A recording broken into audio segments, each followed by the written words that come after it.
Okay, hello and welcome to our 5th episode of Hearts of War, a modified version of Dragonlance Shadow the Dragon Queen. We are the Rollers of Fate and we are super excited to be here once more. Without further ado, let's introduce our beautiful selves and our beautiful characters, including with their classes and species. And yeah, those who stream, please tell us where we can find you. And let's start with the streaming birthday boy, Sonated. Please take it away. Please check that out as well, but he will tell you all about it soon. Yeah. It's my stream's birthday, not mine. Not yet. We're getting there. We're very close to that. But yeah, Zonated Cornet 14 is the Twitch channel I have. I'm still recovering from last night. I'm feeling it a bit today. But it was super fun. Come check me out there. Also, I am a DM GM on Post Anti's Roly Grail series. That's Roll-Y Grail series. Just recently actually showed part 1 of chapter 1 of Assignments Lightborn, featuring our very own DM today, Cisco Blanco. So yeah, and part 2 is coming out next Thursday. So make sure you check us out at Post Sanity to catch us too. There Actually, again. talking about All right. Post-Sanity, we have our Post-Sanity people here. Yeah, please give them a Oh, follow and do your we? support. Hello. Oh, it's cool. I'll take the riffraff out. I'll escort them out. I'll be your bouncer. Yeah, cool. Thank you very much. Please popcorn around. Popcorn. Popcorn. Lucky. Hello, God. folks. I'm. Oh God. Oh, no. Oh God. Oh, no. No, my name is Alex. You just went. Or Lucky. Hello, folks. I'm Lucky, and I'm playing Oliver Silverrunner, the handsome, dashing bard of the group. I will also be dealing with a lot of riffraff through Oliver's family, I assume, later today.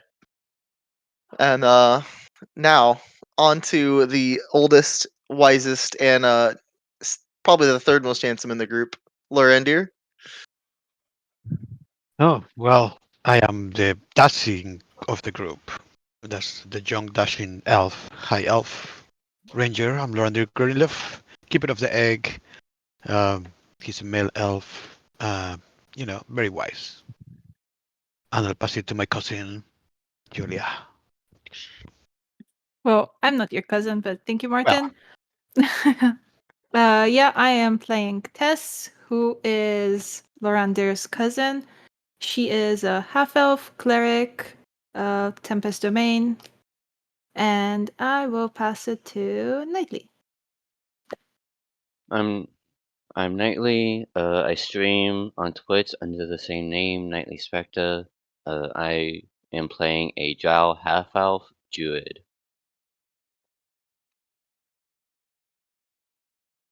I did just put in chat, but I never actually said anything.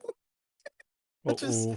I'm your resident warlock. Hi, Zachariel Finlake. Oh, no. Okay, yeah. The most I put in awesome. chat though, so it's fine. You're here, don't worry. It's not too late, Coco. No one noticed, don't worry. Alrighty, I think that's all of us for now, actually. Thanks for introducing yourselves. Did everyone introduce themselves, right? Yeah, we did, right? Okay, unfortunately... Who are you again? Yeah, go ahead, sorry. I do that a lot. I was just saying just me, though. I zone out when I'm DMing and streaming, so you guys know me already. Unfortunately, Okulan couldn't make it for now. He might join us later, perhaps. Who knows? I am Cisco Blanco. You can find me here in our channel, Thrice Weekly. And as Sonated mentioned, on Post Sanity Candela Oscura. But tonight, as usual, I'll be your Tail Weaver and Chaos Coordinator, guiding our heroes through the legendary world of Green. Boop, boop, boobs. Alrighty. And now let's do some announcements, please. Mr. Martin, take it away. Yes. Well, as you can see, we are here on Twitch, but you can also find us on our YouTube channel at Rollers of Fate D&D, where you will find all our previous episodes from Candlekeep Mysteries and the sealed pages of Berglas, the Eye of Observation, Daniel in Varovia, and of course, this Heart of War, our modified version of Dragonlance Shadow of the Dragon Queen. If you want to get in touch with us, please do so at rollersoffatednd@gmail.com. We also have an X channel, which is at FateDND. Please be advised, our games use adult language, as well as jokes, situations, or themes that you might find inappropriate, maybe scary, maybe too unusual, and so on. So viewers' discretion is advised. We want to give thanks to Tessa Presents for their awesome maps, to Darren Curtis and Tabletop Audio for their epic music, and to James Webster for their amazing art. And lastly, please give a follow, a like, and if you haven't done it already, so you can help us get our streams out to as many people as possible. And we will be forever grateful. Thank you. Wow, thank you, Martin. That was so nice. Yeah. Thank you very much, sir. Alrighty, so before we jump in, let's roll for inspiration. Tonight, our recapper will be Nightly. So please, Nightly, go ahead and roll a t6 for group inspirations to see how many inspiration Six, our six, heroes six, get. six, six. Come on, you Come on, can do do it. it, sir. And tell us what you roll. I rolled a 6. Yeah! So- Wow! Nice. Nice. Okay, you see, they're starting strong, yeah? Manifested. So awesome. Very good. Okay. And now, drums of war. Okay, I lost the page space. Okay. Alrighty. And now, thanks to all of you for being here and playing with me. And also to everyone who's tuning in from home. Please make yourselves cozy, grab a nice drink if you haven't done it already.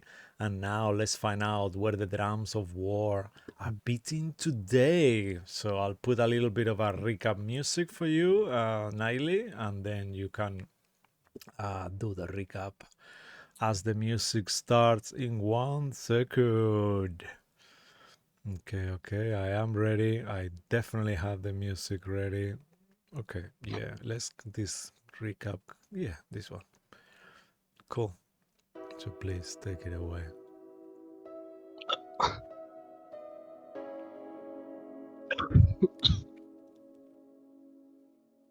One second. No worries. Bless you. Oh my god. Lots of blessings. Oh Jesus, he's getting Yeah. fucked up. Yeah, no. Yeah, it's That's what happens when you roll a natural 1 on your con save, folks. wow. No. Okay. Oh my god, I think he actually really did have a nat 1 in real life. Yeah, no, that's understandable. I know that You're happened making them to- laugh. You're making the worst of it. Yeah, so many laugh, yeah. I thought he started laughing there. Not helping. Yeah, I started laughing and it got worse from the laughing. All right. Hmm. I think Hi. it's the song, maybe. You're allergic to this song. Let me just change it. I think that's going to help you, okay? Yeah, this one is better for you. Cool. Please, take it away. Alright. Previously, our heroes finally got to Vagla, where they looked through the ashy remains of Ispen's home, their deceased friend, concluding that something felt off about what was left, and that his green shield was missing. Afterwards, the party separated for a short while. Sacriel reunited with his father and was informed that a familiar maid had visited him. Victor met with his best friend Alice, and had a brief conversation with Becklin, one of the village's protectors. who requested an audience with the group. On the morning of the Kingfisher Festival, Oliver spent the night in the Wild River Willow, where he heard of a unique reptilian customer. Later on, in the Brass Crab Inn, some of the party members meet Nikita, the local bard, Jared's mom, Lily, and sister Olivia. Shortly after, Edwin Goldenmane antagonized our heroes and a bar fight began. What will happen in this fight? Will there be unforeseen consequences? We will find out soon. Amazing! Yay! Thank you very much for that. That was wonderful. I know it's not much, thanks for that awesome recap, but please take a personal inspiration at least for the effort. Cool. No consequences at all, I'm Yeah, sure. no, you know me, No? Martin. Our games never don't do have consequences. Yeah, we always Yeah, have run nothing. bucolic The one games. Nothing night bad I ever won't happened to me on dice party. when The there's one cry night on I'm not there. Tiamat, definitely. Or, yeah, Nothing bad ever Yeah. happened to me on Tuesday. yeah, never, ever. Your character definitely is not gonna turn I'm going into to say ashes. right now that we'll probably do the same thing in this campaign at some point. Please don't. to the same god, with probably similar consequences. Yep, I will be surprised. Please don't do it again. Anyway. Gray wasn't punished. Gray was blessed. Yeah, actually, yeah, he became, yeah, that was very naughty. Cool. Alrighty, let's do it. I'll change the music once more and then we rock and roll. Okay. Let's go back to... No, actually, let's not. Okay. Yep. Let's get those natural 20s out of the way so we don't use them during the game, please. No, I'm joking. That's all right. Okay, yeah, I think this is a good one. Why not? All right. Yeah, these two, actually. As we are opening, we continue a story here in this chilly and breezy late evening. We smell the fresh, salty air of the morning town of Bogler. Now, a storm just begins and rain starts falling outside. As now, the salty smell fuses with this humidity of the rain as lightning and thunder caresses and enters through the open windows. It is around 10:30, only 24 hours since Ispin's passing, and we remain in the Brass Crab, a single, modest story inn on the wharf. We see the circular common room where a beautiful blonde wood elf bard still sings and performs in a corner. We also see the wallpaper displaying this faded mural inlaid with brass details as these two enormous crabs, who we know they are Fancy I always get it wrong, Fancy and Gorgeous George, are locked in combat, and most tables at this point are nearly empty, except for one, where another fight still continues too. So let me move you to a beautiful map by Thessa Presents displaying where you guys are, and we will go back into initiative and then decide from there what you peeps will be doing. Meantime, please take the room, take it away. I remind you at this point, Thessalia, you will be. Also, you will see that Thessalia just enters the room too. The inn, on the rain, the door opens and you see her just entering. So, as you guys see, you are there sitting on a table. Lorandir, Victor, Alas, and you, Edwin, as well, at the moment, sitting also with them. What will you guys be doing? I'll leave it to you.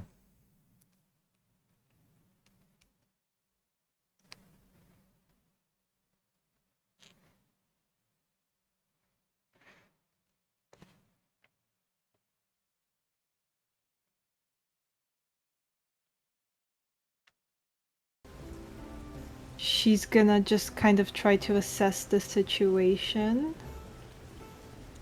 Okay. You can go ahead and make an insight check as you start to approach. Insight. Mm-hmm.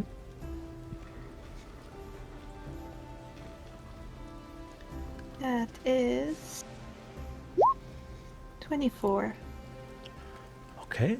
With a 24, you aren't sure why, but you see that Edwin Goldenmane is sitting peacefully with the group like they were best friends ever. You also see there is food that has been flying around.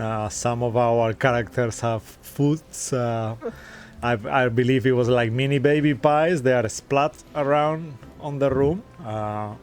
You also see Lily Smith, who you know is Jared's mother, seems to be keeping an eye on the table in a weird way and assessing all this. You look at Victor and Alas and the whole tense, same with your cousin on the table, and you think that probably a fight just ensued, but some reason now things have come down. Victor, Lorander, what's happening? Why is he here? Deep treasure dwarven beer. That's amazing. That's all I can say. You notice your What? cousin is hammered. What? Oh yeah. Victor, what's going on?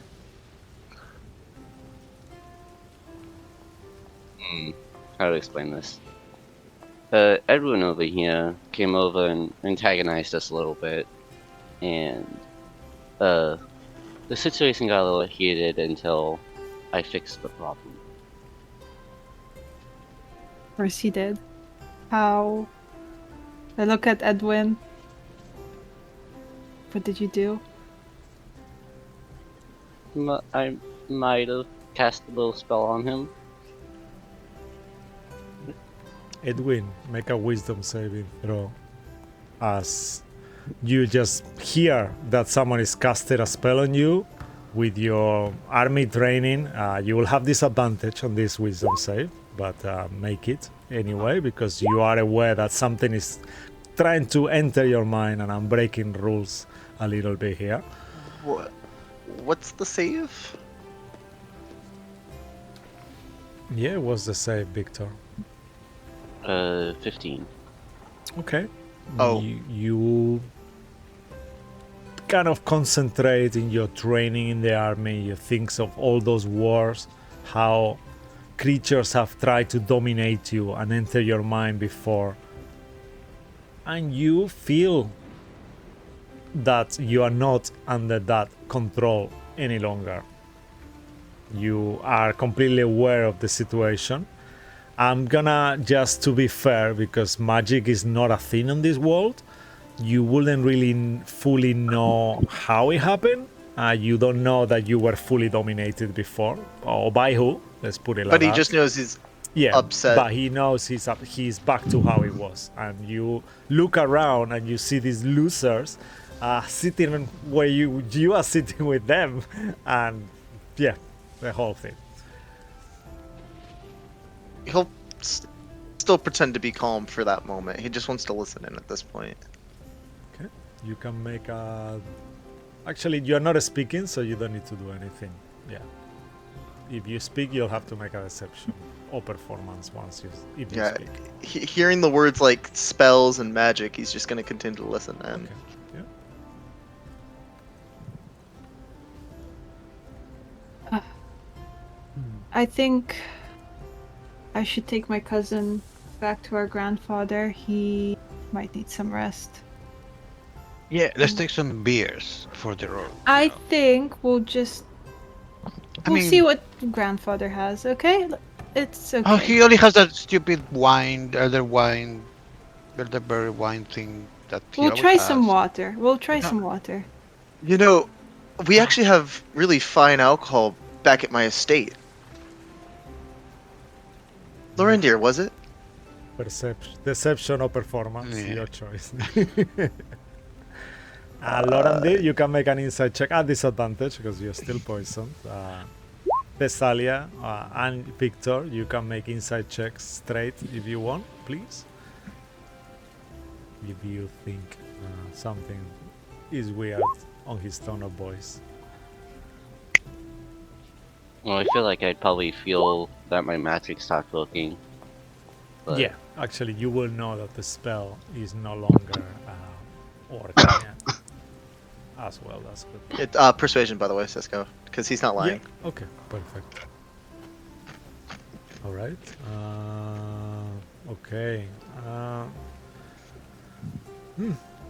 All of you are aware that his tone of voice has slightly changed. He sounds a little bit more himself, less mellow, more kind of classic Edwin, and you can detect a tiny agenda.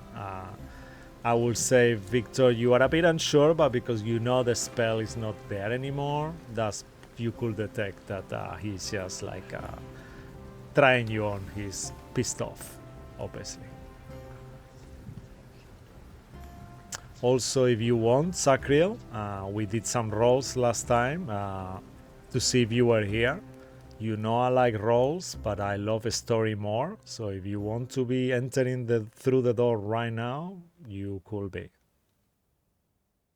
No, I'm okay. You are Because okay. last time I Perfect. rolled to see if I would, and Yeah, that's I would why. be at home That's currently, what I think. mean. Yeah. This should be Yeah. something you decide. Yeah. So if you want to be No, here, that's fine. I'll stick that's with what All right. I'll stick with what I said last time. Yeah. Alrighty. Okay. So as you guys doing this, Thessalia, go ahead and make a persuasion check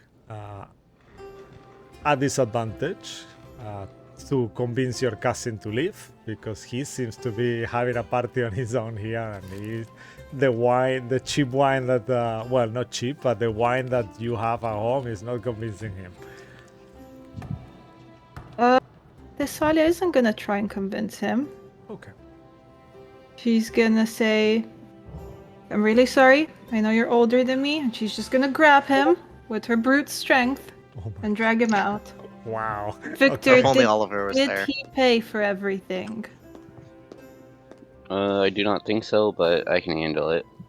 Thank you.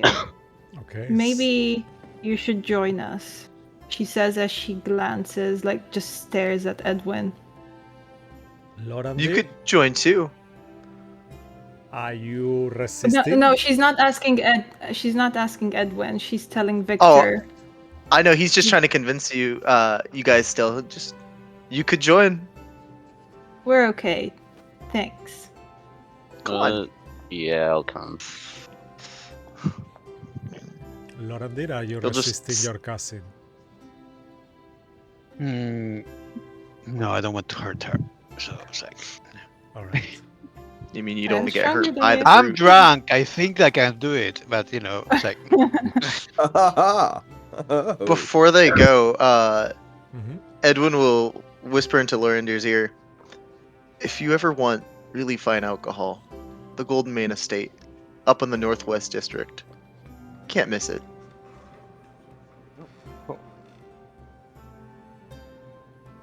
I Make might not a- remember, but sure. Make a I'll wisdom have to do a saving. memory check. Maybe make a wisdom saving throw. Actually, better. Just to be an asshole. Who? Yeah. Lorandir.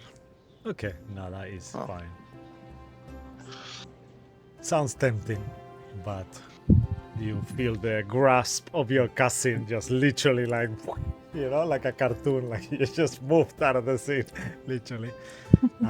Alas is there, Yay! yeah, looking at all of you, kind of like awkwardly looking at Edwin as well, and to you, Victor. And as you two kind of start, I assume you guys exit the place? Thessalia and Olivia, Lorandir? see you later. Send me some beer for tomorrow.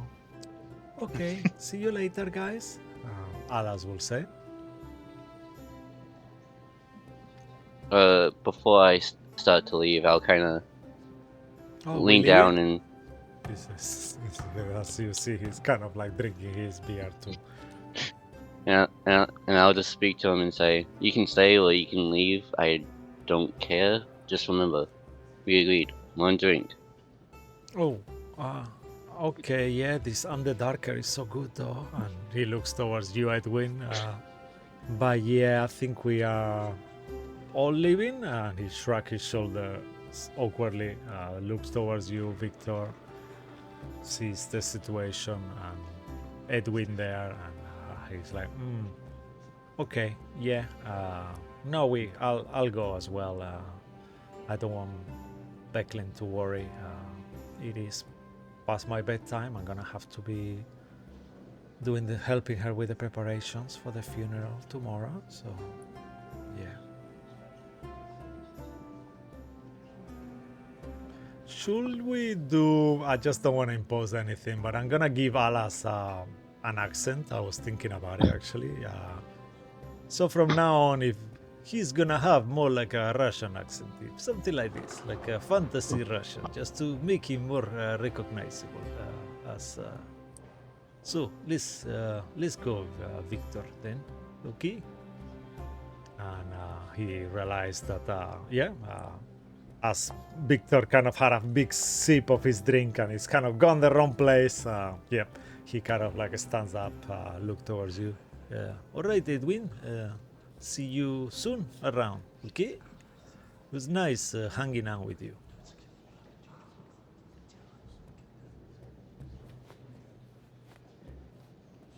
He stares towards you. Okay. We can't hear you. Yeah, I think he's just ignoring. He'll simply you. look over at the guy and just. It was nice meeting you too, and like I said, the offer still stands for all of you. After all, you're Oliver's friends now, right?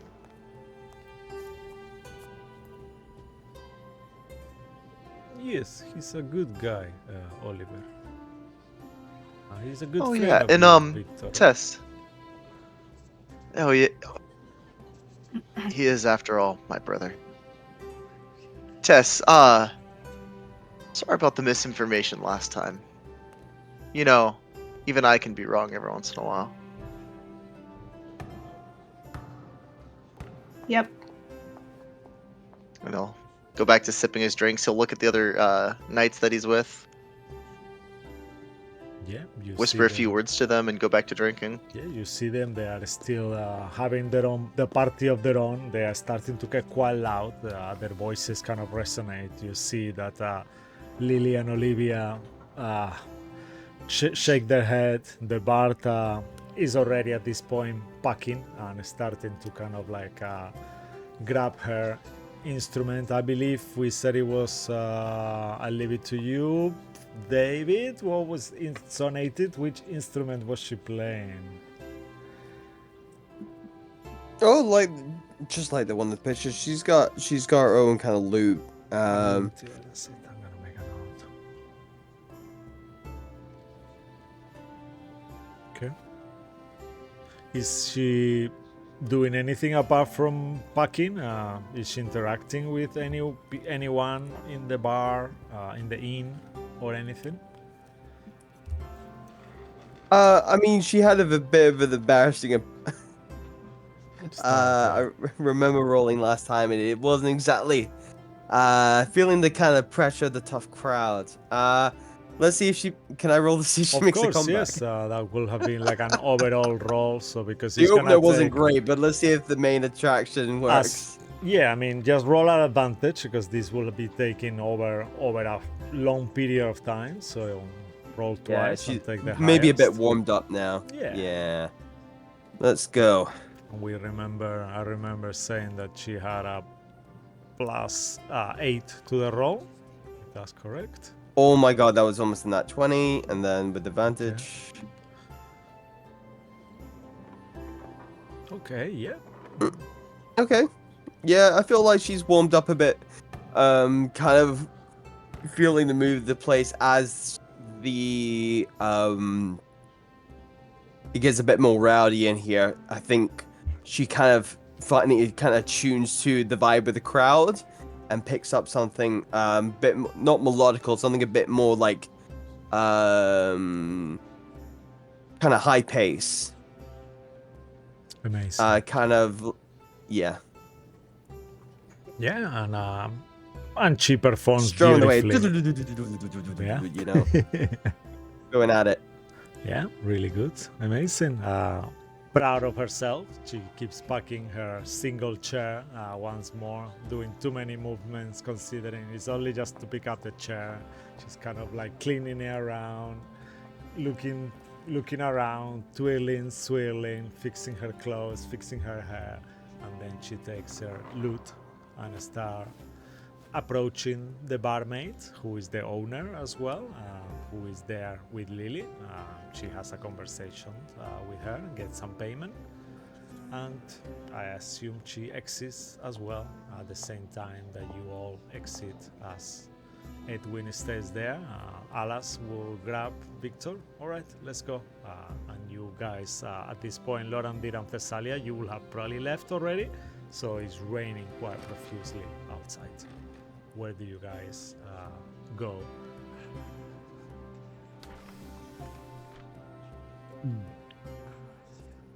I think guess we're going to make grandfather.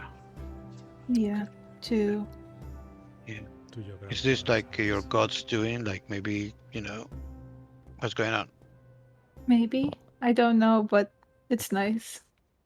Maybe I'll wake you up a bit. I don't know. I'm sorry to drag you out.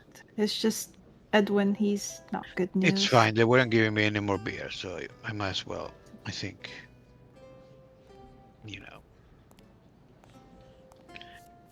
Hmm. Hmm. Let's go see grandfather, I guess. Okay. Okay, you can make another Constitution saving throw at this point, Lorandir, to see if you remain intoxicated or are you at this point kind of sobering up with the rain. And tell me what you roll. Okay, yeah. 15. Yeah, that is good actually. As you are being pulled by your cousin, kind of like I imagine she's kind of like a little bit supporting you to make sure that you're okay, being a nurturer as you are, Thessalia. The rain kind of keeps falling on you too. Your hair is getting kind of wet, your face feels fresh. It's quite breezy and cool.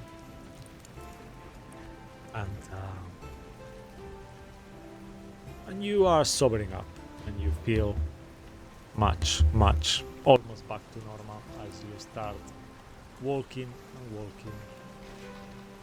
making your way.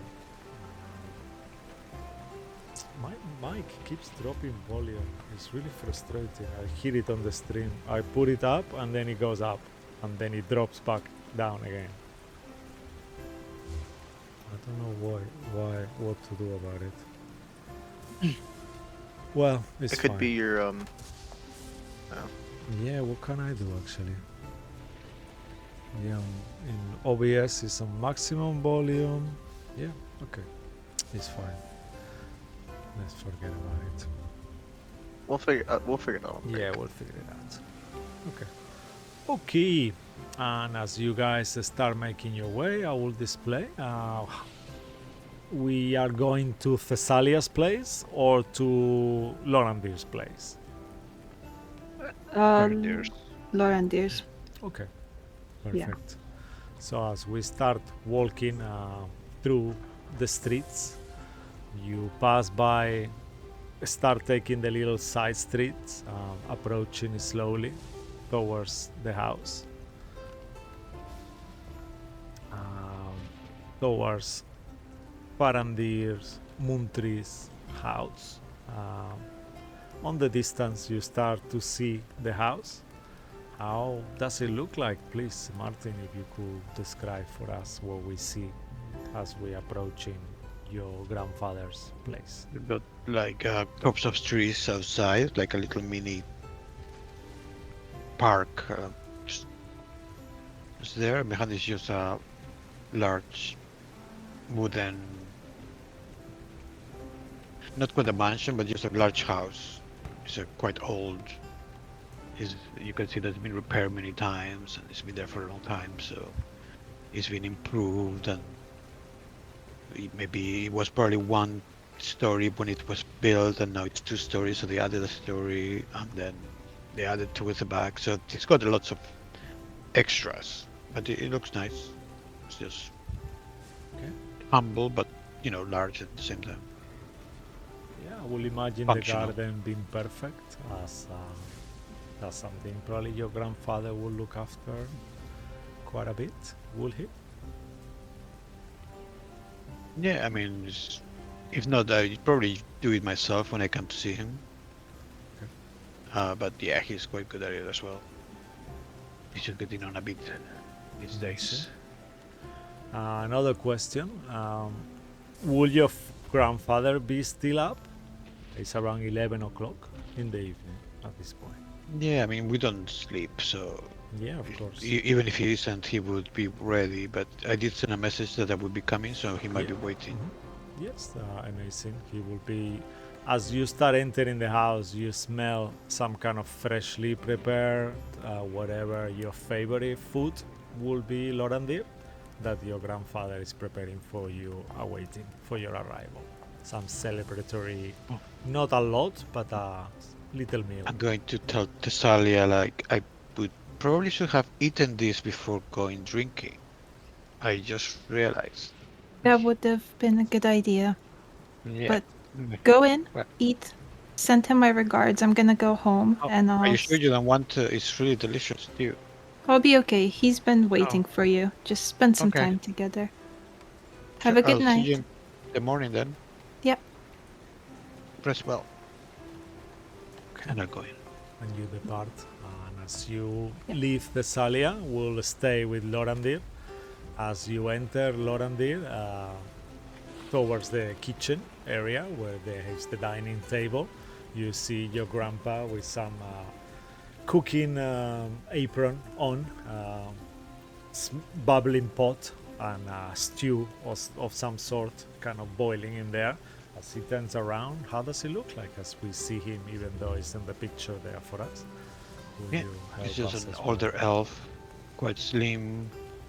Wearing some usually green. We always wear kind of green type of clothes, but these ones are loose rather than. There's no like I wear leather. He wears just cotton and natural fabrics, and yeah, yes. He's old. He looks a bit sad, but otherwise he's good, healthy. Okay, awesome. And as he looks at you, said, "Oh, you are finally home. Are you okay? I was worried for you, Lord." No. Oh, well, I just found out about Ispin, and I had to pay my respects at the crab, so I might have had a little bit too much to drink. I discovered I like to open beer. Oh, Yeah. oh boy, that stuff is. But this smells something. delicious. You shouldn't have cooked. It's, you could done it in the morning. Well, I mean, I was waiting to see it. I was excited to see you. I'm glad to see that you're back in town. I know, poor Ispin. What a horrible accident, wasn't it? Yeah. Were you here when it happened? Yes, I was in my home, in our home. Well, not well. You know, it's always our home when you come here. But yes, it was happened so fast. By the time we noticed, the whole place was ablaze. Did you notice like anything strange? Anybody maybe visitors from outside or? No, the So as weird. you know, this is out of game as well. Just make a note of this, everyone. Whenever something bad happens on the town, there is a bell on the main square of the town. That bell will alert the militia that something's going on. So every time someone rings that bell on the mid square of the town, they will come and the mayor will be alerted. It's opposite on the door of the mayor's home on the main square there. So this is something that he will mention. So as soon as we heard saw the fire, some boys went to the village circle and rang the bell for alert, and people started gathering and trying buckets of water and grabbing them from the sea and from the river, but it was too late. Then after that, eventually Becklin and a couple of knights got in the house and got his poor body out once they put the flames down. It was horrible. Hmm. Yeah. Yeah, it's pretty sad. I don't know. There's something strange about his death. I cannot take it. I guess maybe my mind is playing tricks. But maybe in the morning I'll see things more clearly. Let's have some food. Okay. You know, I have missed you this Yes. couple of months. I was never with you. Gives you like embraces you, gives you kind of like a warm hug. I miss you too, boy. Okay, enough.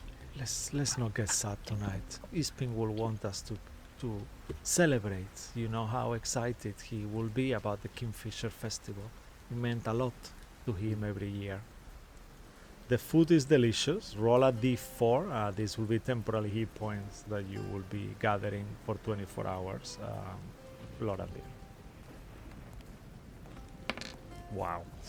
Okay, so you have. I mean, it's really good. Yeah, 1d4. Those temporal hit points do not heal, so once you lose them, they're gone. Yeah. But they last 24 hours otherwise.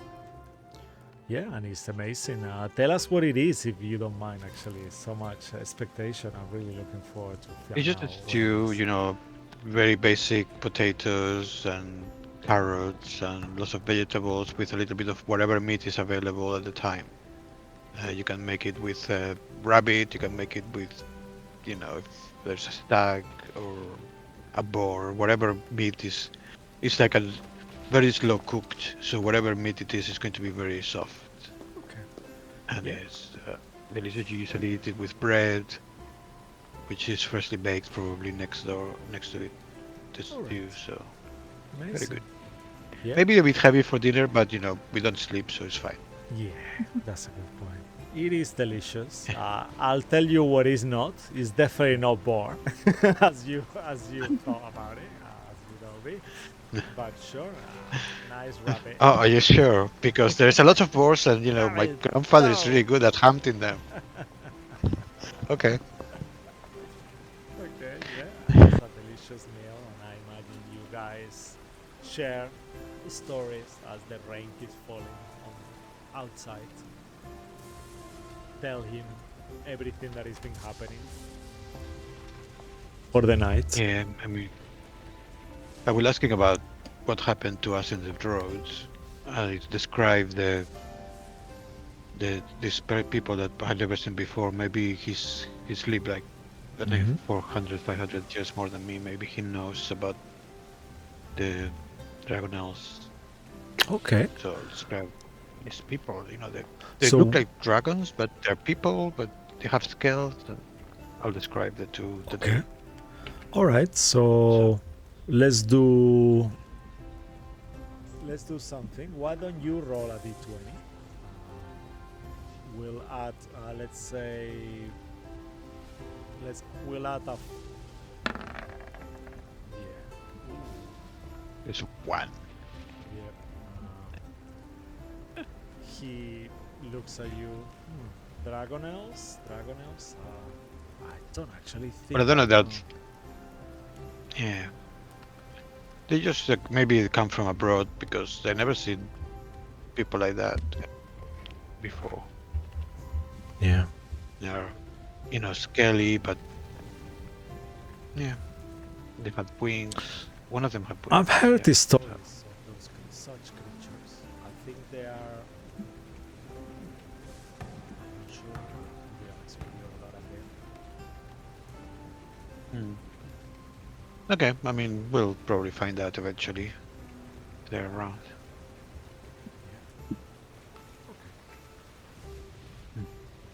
All right. And we'll just see. The conversation keeps going as you guys. Is this boar? Are you sure? It tastes like boar. I'm sure it's not boar. Yeah. No? 100%, yeah. Hmm. Maybe it's just pork. It's quite close, I guess. Yeah. Yeah, it must Yeah. be. I mean, it's delicious anyway. Thank you, grandfather. That's alright. Okay. Thank you. Nice to see you. The conversation keeps on.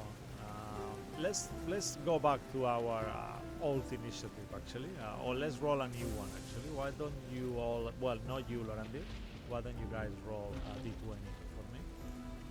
And that way we will go around one by one quickly to see what you guys are doing.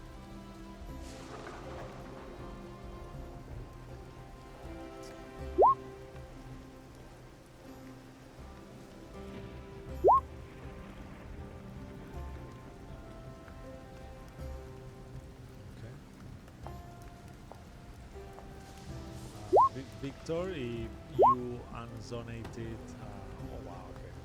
So yeah, let's go first to you, Sacriel. Will you be still doing anything with your In grandpa? terms of With your father, here I in the mean. evening. Mm-hmm. Yeah. It's Um, around 11 o'clock now. apart from having a meal with them,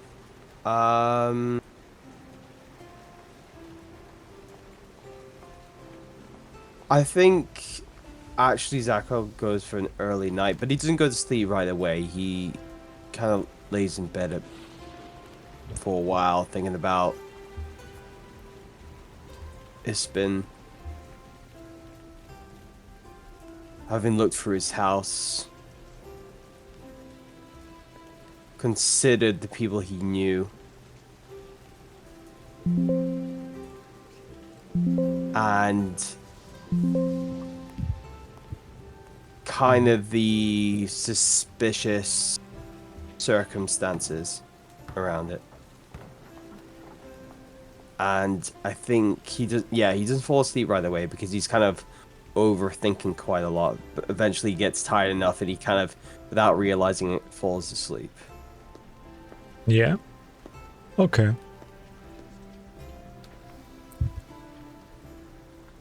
All right. But yeah. All right. So then you do fall asleep, and that ends with you there as your father eventually gets tired as well, as you drink a little and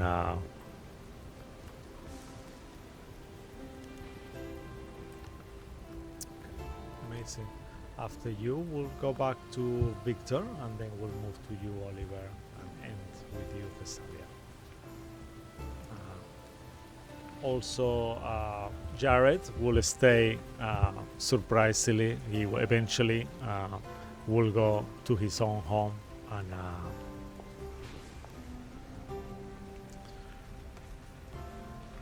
okay. Cool. Thank you. So what will you be doing as you're walking with Alas? Victor? You will be next. I have like my quarterstaff out, but I'm just using it as like a walking stick. And I'm just walking next to Alice, walking toward the keep. Okay.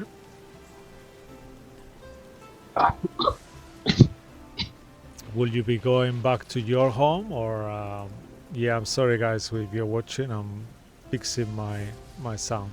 Okay. No worries, all good. Yeah, are you going back to the keep? Will you be going to your own home back to the village? Where will you be staying tonight, or will you be maybe staying on the keep just to make it easier with him? I'll just walk to the keep with Alice, and once I I won't walk him to the door, but I'll just like stand by the gate. And once he walks in, I'll grab my pendant, think for a minute, and then I'll just leave the city and go into the forest. Okay. Will you? I will imagine you will collect your companion as well from the keep, from Thornward's keep, as he's there. Mm-hmm. Okay. Amazing. At this point, the keep is completely silent as you approach it. You see this dilapidated building with this catapult on the top. Becklen is already gone to bed, and you bid your friend good night. All right, see you around. See you tomorrow, maybe in the evening on the funeral. So be safe. And then Yep. he kind of goes into Thornward Keep once you get your cab, and yeah, he kind of in there you notice that the Thessalia's horse and carriage is no longer there anymore. As Thessalia, I will imagine you will have gone first. We'll actually go to Oliver first, but I will imagine you will have gone to Thornward Keep, get your card, and take it to your home too, if that's okay with you, Julia, right? Okay. Awesome. Okay. And Oliver, as we move back to you, sounds of pleasure start again. You are smoking a pipe in bed,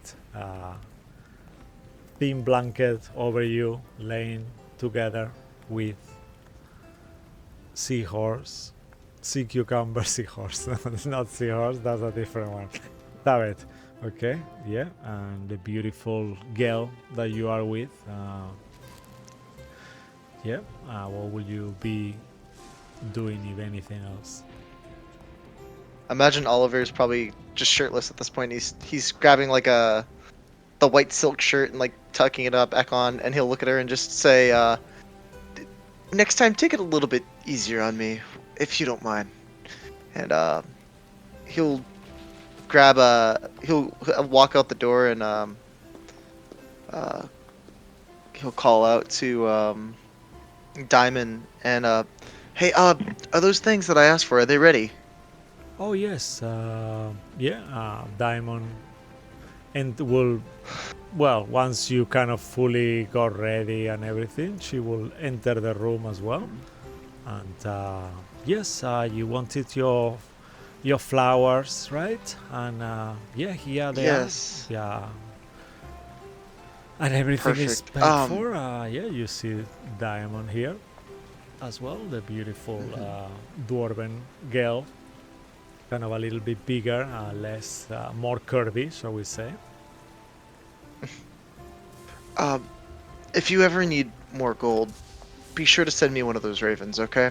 And Of course, I'll sure do. Thank Pl- you, Oliver. Ollie, you've been amazing, as always.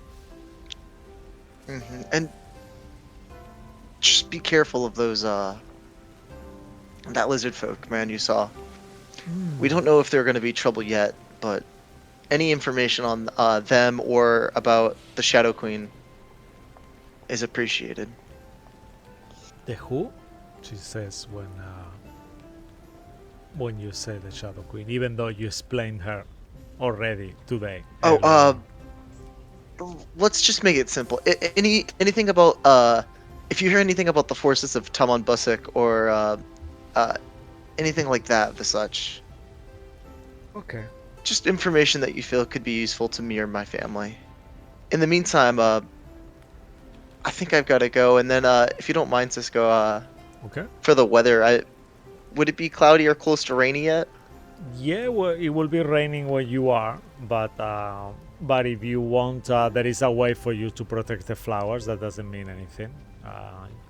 I will imagine you will have come here in a cart as well, in a little carriage. Perhaps even though you didn't mention, I will be happy with you. You could have gone by your house, grab a carriage and a horse to make it faster and come back faster. Your father had many. It's fine.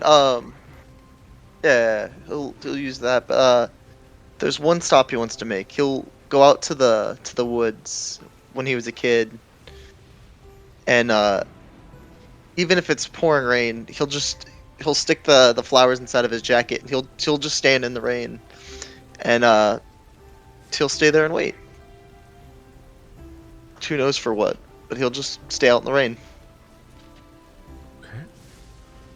The rain Yeah. keeps falling and falling, and eventually, as the night keeps going, it gets weaker and weaker, and it feels like the storm is passing. The night is clearing, at least where you are. You are quite close already. You have traveled for a while to get here, and you feel that the storm is ending. And you stand there on that special place that means a lot to you and someone else. Thessalia, we move towards you now. What will you be doing? She would just head home. Okay.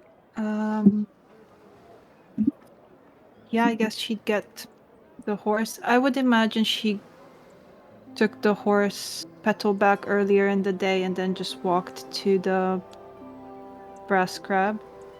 Okay. So she's walking back home and goes in quietly just in case her father is asleep.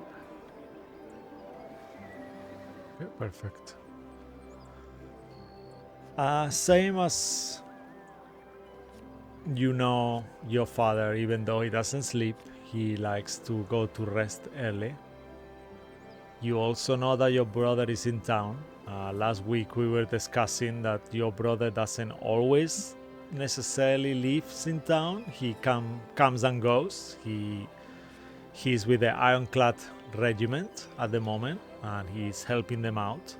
He's been with them for quite a while now, and they are like a mercenary Knights of Solamnia special force, similar to what Oliver does. Sometimes he goes for a special, he was away for a special mission. He's not a full-time knight like your brother is more a full-time knight, but he's still a mercenary as well. But you know he's staying at the moment with you as well. So as you enter your home, how does it look like, your house, as we see it from outside? So it's actually two separate buildings.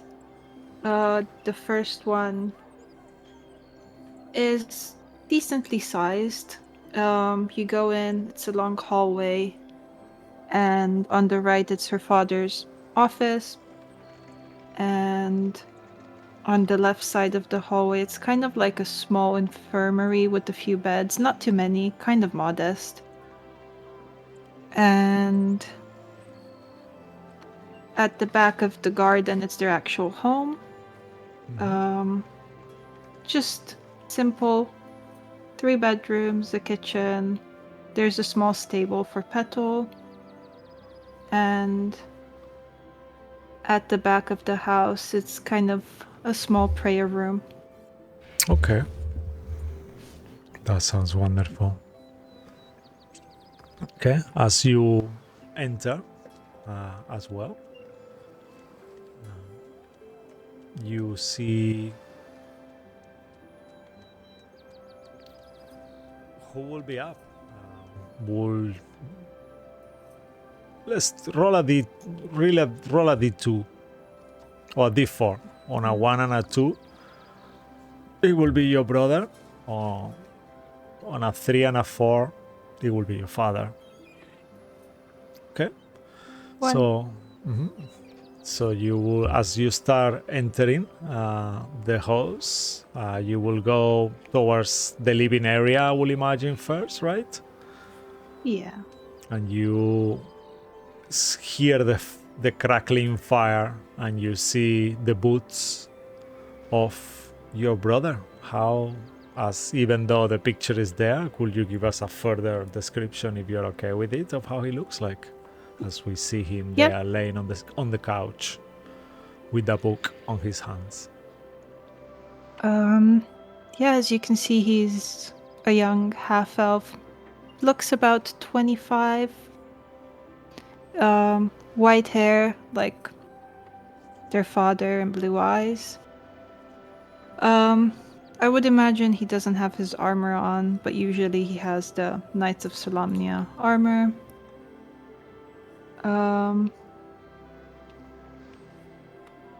Yeah, that's about it. Yeah. He's very stoic looking, very serious. He turns towards you, looks at your face. Oh, here you are. Hey, I was worried. Where have you been? He gives you this kind of like brotherly face, like it's a bit late for you kind of face, even though you're an adult, and it really winds you up when he does this kind of thing. Something he does. It's been a long day. I just had to help Lorandir get back to grandfather's. Oh, He had okay. a few drinks. Mm. It's been a while. How are you? And she goes, sits next to him, gives him a hug. Yeah, yes, he kind of like gives you a hug back. He's kind of like this half hug that he always does, that is kind of like something he always does in childhood. It's not a proper normal hug, it's more like with one arm style. Yes, it's good to see you, Tess. I've been okay. Kajol has been looking after us and the regiment. Nothing really, no major battles happening, so I am happy, I guess. That's good news. You know, sometimes it gets a bit much, but at the moment things have been quiet, really. So we're just here for the funeral. Poor Ispin, though. Wasn't it a horrible thing? Yeah. He's been... Dad is so upset as well. He's meditating already. Do you know what happened? Yeah, apparently a horrible accident, you know? It happens to the best of us. Fire, candles, yeah.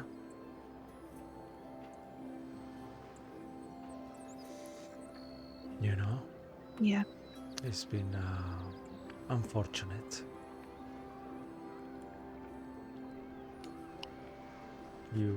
He looks, his kind of frozen blue eyes kind of pierce through you as you see this kind of... He looks down for a second. He is used to holding back his emotions, same as Becklin. Is something part of their training. But you see on his eyes that he's super touched as well with Ispin's death. But he's holding back.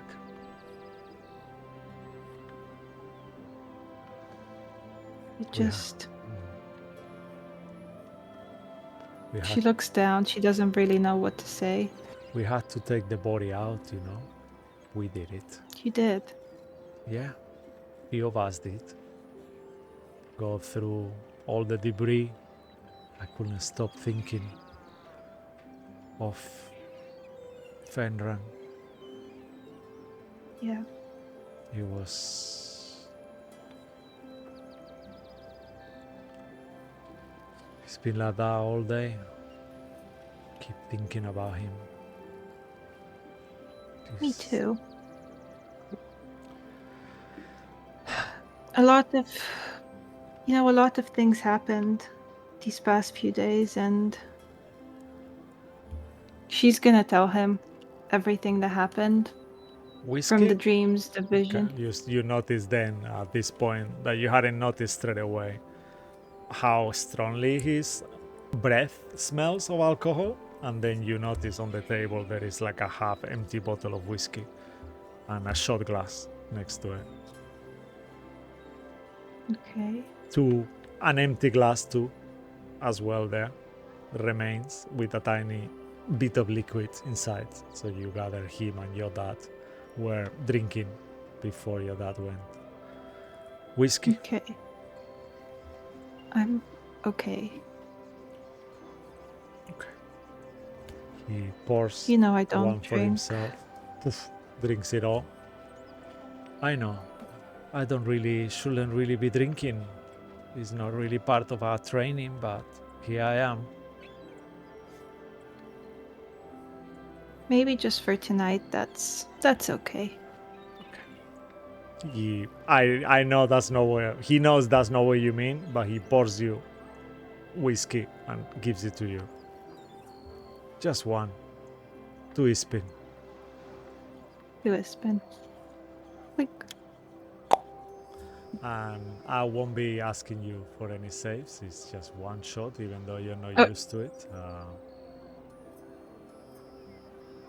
It's a nice whiskey, smoky, kind of like cuts through your throat. It's delicious. And I imagine, like you mentioned, he will tell you stories of everything that is been happening as well. And as you guys discussed and exchange information, I will imagine you telling him everything like you mentioned. And his face keeps looking at you, not in disbelief, surprise. It goes through different emotions, one at a time. Anything... What would you do after this conversation? Will you go to meditate? Will you stay with your brother for a while? I'll leave it to you, Thessalia, if you want to do anything else. She would stay just for a little bit in silence with him, maybe wait for him to kind of pass out, and then she'll just go pray in the prayer room and then go to sleep. Okay. Oliver, would you have sent a raven for Thessalia?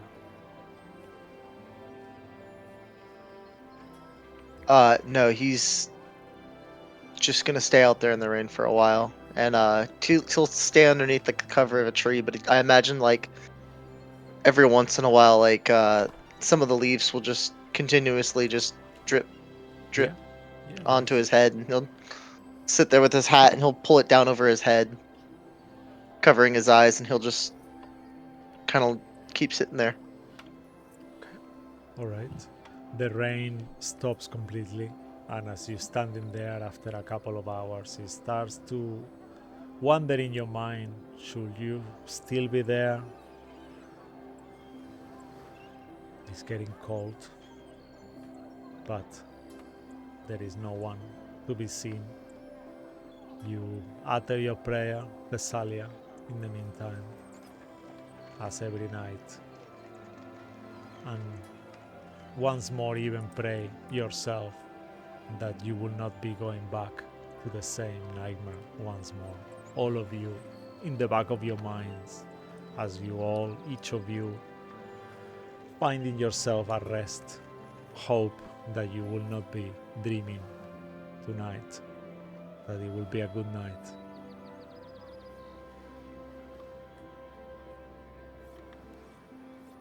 And if any, I imagine all of you are happy with this, tonight there is no dreams. It's a good night. Rarely and surprisingly. Oliver, how long will you stay there for? We'd probably stay till the next morning, until he knows that Ispin's funeral is only a few hours away, Yeah. and he'll, Mhm. even if he's soaking wet, he'll just continue to sit there until he knows it's close to Ispin's funeral. Yeah, you at this point the rain fully stops. The forest sounds get louder and louder. The owls, the little critters of the night. You hear movement, wolves howling, but it's safe. You get yourself comfortable where you are on that main square. Clearing, sorry, not a square, in the main clearing on the forest. And eventually, Yeah. even without knowing, you also fall asleep in there, knowing that Ispin's funeral will be in the evening, just by dusk, knowing you have a lot of time, but peaceful, tired. You had a good night.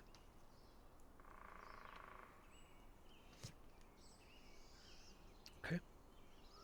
And in the morning, a beautiful sunny day rises in the village of Bogla. Unless anyone wants to do anything, we will skip all the way to Ispin's funeral on day 4. But let's go one by one. Thessalia, will you be doing anything this morning?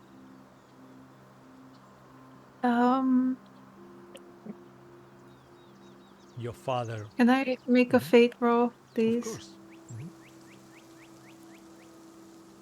Okay. Just to show your father as well. Yeah. If it's high, then yes, I will be doing something. If it's low, then no. Okay. Okay. Ooh, wow, that's very high. Okay. What will you be doing this morning? She's gonna wake up and go for a walk through the forest. Okay. And just kind of enjoy Your father bids nature, you goodbye. birds. I will imagine, and your brother is not there Yeah. anymore by the time you awaken. And as you start walking around, every time you walk around, it seems to always lead towards the same place.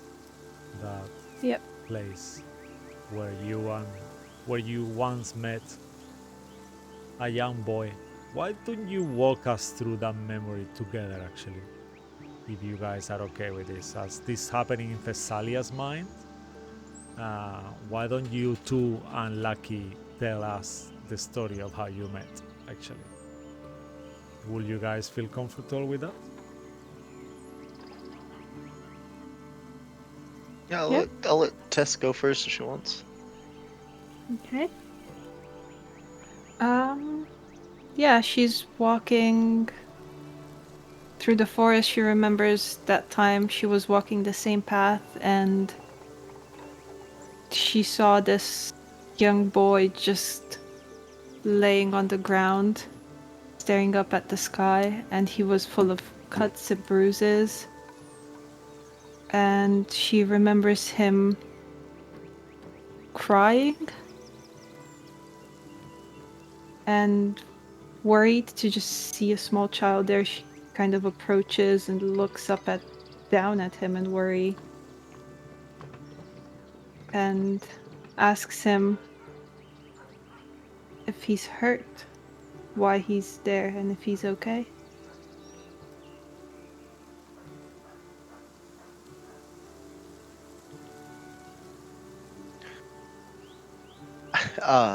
from Oliver's point of view, he does remember not a rainy day, but it was a really sunshiny kind of day with some clouds. But he remembers running through the woods and just being covered in bruises and scratches from a rough training session, and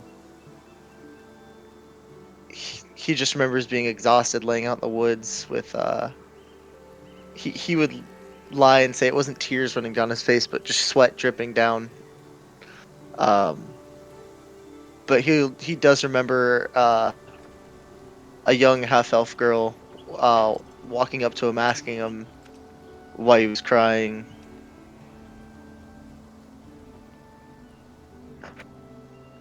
I remember that. The torture at his tomb after. Well, for Tessalia, it wasn't torture. She kindly offered to clean him up a bit, like clean his wounds and just help him. But he was a wimp, so Very brave wimp, though. Very brave. Yeah. Oliver's. He was a brave guy. He's brave. absolutely. And as Yeah. you are reliving that memory, you arrive to that clearing in the forest, the same one where you once met that boy. And to your surprise, you see the brave, stunning gigolo man that he has become, performer, knight, hero, local hero of the village, right there, sleeping. Flowers, huge bouquet of flowers. How does it look like, Lucky, this bouquet? So it's actually hidden underneath the jacket right now, or Okay. at least he's trying to keep it hidden. So you will not see it. Um, I'll go back to that. Okay, perfect. But you see him. Sorry. No, no, don't worry. It's Um, not sorry. but It's your story. yeah, he's got his classic blue round hat, and he's just got it over his face, so his eyes are just covered. Every once in a while, you'll hear just like a oh, and he's just laying there, and he's a little cold. He's a little damp, but he's underneath the tree, and yeah. Okay. She's gonna approach him, crouch down next to him, and just kind of very gently poke his cheek. Okay. As you do, Oliver, you feel a gentle hand as you slowly awaken to the visage of Thessalia right there. Even if it was a gentle hand, knowing what he's been through, for a second it'll feel like his heart was racing. He'll reach inside the coat and put his hand on a dagger, and then immediately just slowly let go and just look at her and say, it's normally more polite to call out to someone when they're sleeping. I'm sorry. It's Why fine. did you sleep here? No, took a nap. It was a peaceful day out. You're soaked from last night's rain. I had a really rough training session, and I'm sweating. Okay. Clearly she does not believe him, but she's just gonna let it fine. Yeah. You know, it's been a short night. It's been quick. Lorendir gave me some advice the other day, and I realized I was in the wrong. It's very rare, but sometimes I'm wrong.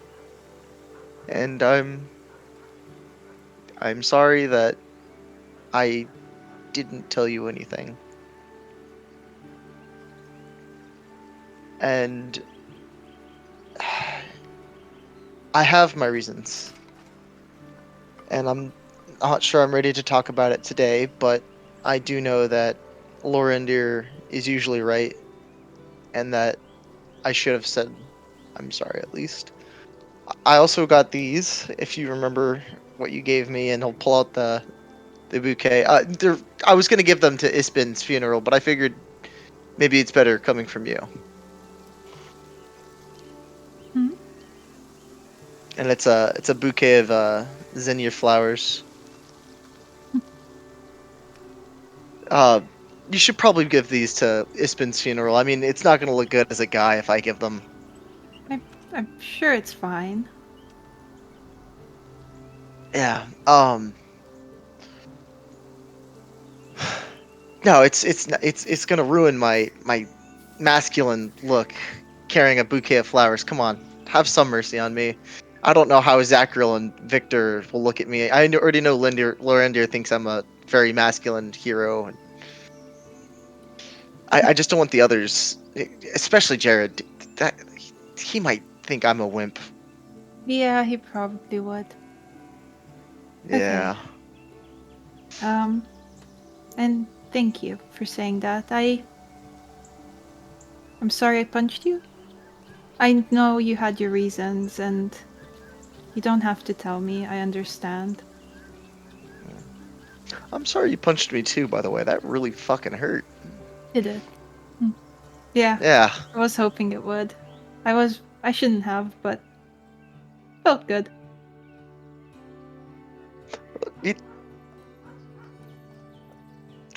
You know what? Thank you for the apology.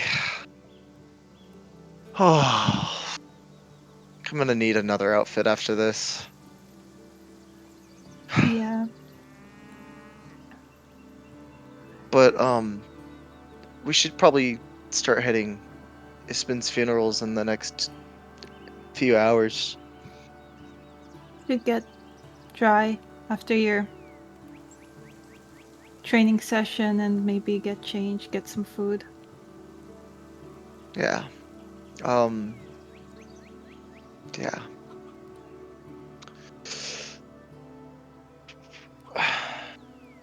You know, food does sound pretty good right now.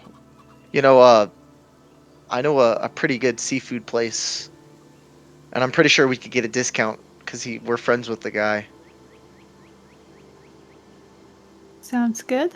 Should we get Lorander on the way? Says he, yeah, we should get Lorendir on the way, shouldn't we? Now let's go. And then he'll get off the ground and try to brush off a little bit of the leaves that were on him. Yeah. Here, Easily let me done. help you. And she does the back, kind of Ow, cleans it ow, with- ow, ow, ow, ow, ow. Oh, Easy, come easy. on. You notice he's wearing a beautiful new outfit that you hadn't seen before as well. Thessalia. Looking like Napoleon. Yeah. As described before, looking like Napoleon on his best days out.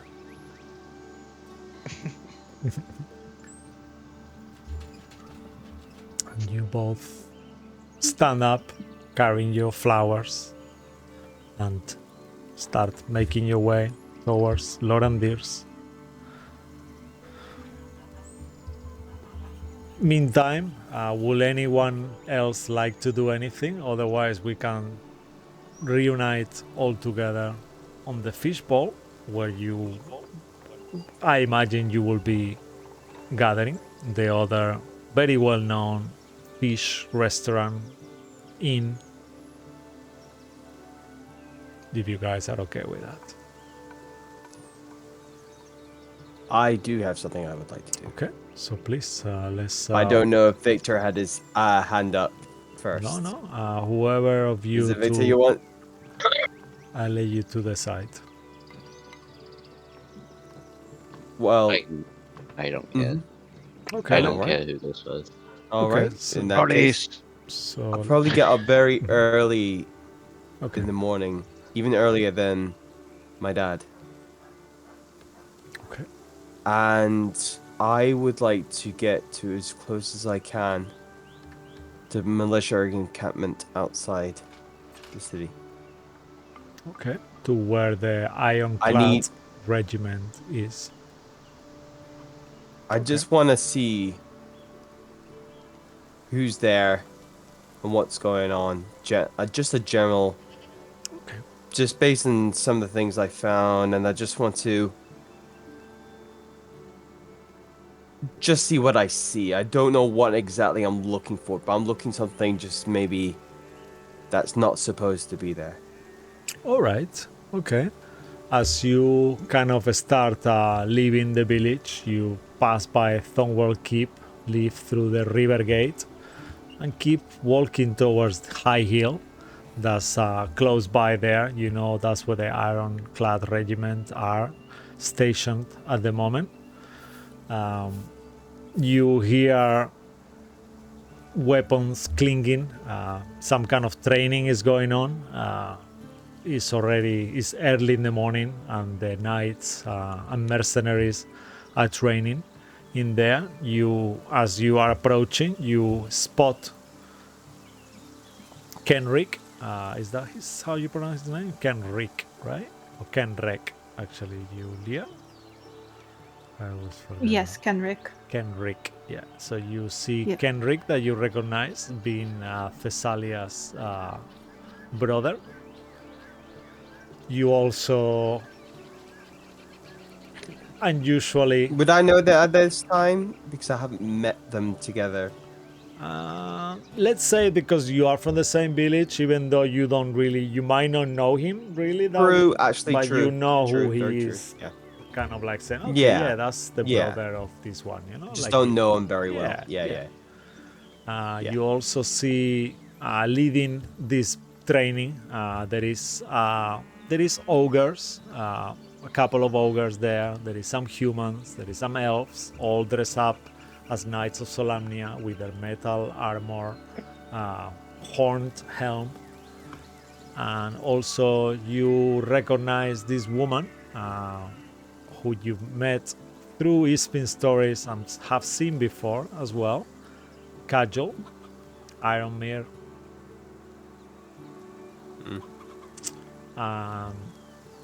Make a perception or insight check if you wanna kind of like ascertain anything. At this point, Yeah, no one I'll is start really with looking perception. towards you exactly. They just kind of like No. Just doing Mhm. perception for now. Not super high. 11. yeah. Just a kind of general quick glance at everything. Okay. All right. With an 11, you kind of go through their armors, the weapons. They look nice and shiny. Extremely. They've been cleaned this morning. Their armors look really beautiful as well, all polished. You gather that's probably something they do every morning, but nothing really strikes your out of the ordinary interest. Let's call it like that. Any people of smaller stature kicking around? You see there is a halfling. Yeah. Well, a kender on this world. Mm-hmm. One Kender. of it's like a little smaller person. One of the knights. That is training there. Blonde. He kind of looks at you as he feels your eyes looking at him. Oop. Smiles. Hits the guy that he's training with the sword. Yeah, as we know, Zachariel doesn't do subtlety. So I am gonna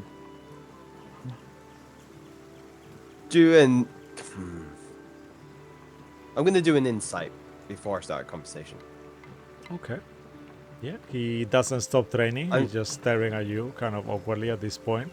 You see that your presence is making his fighting go worse, and is making him uncomfortable at this point. Gotcha. Go ahead and make an insight check. Okay.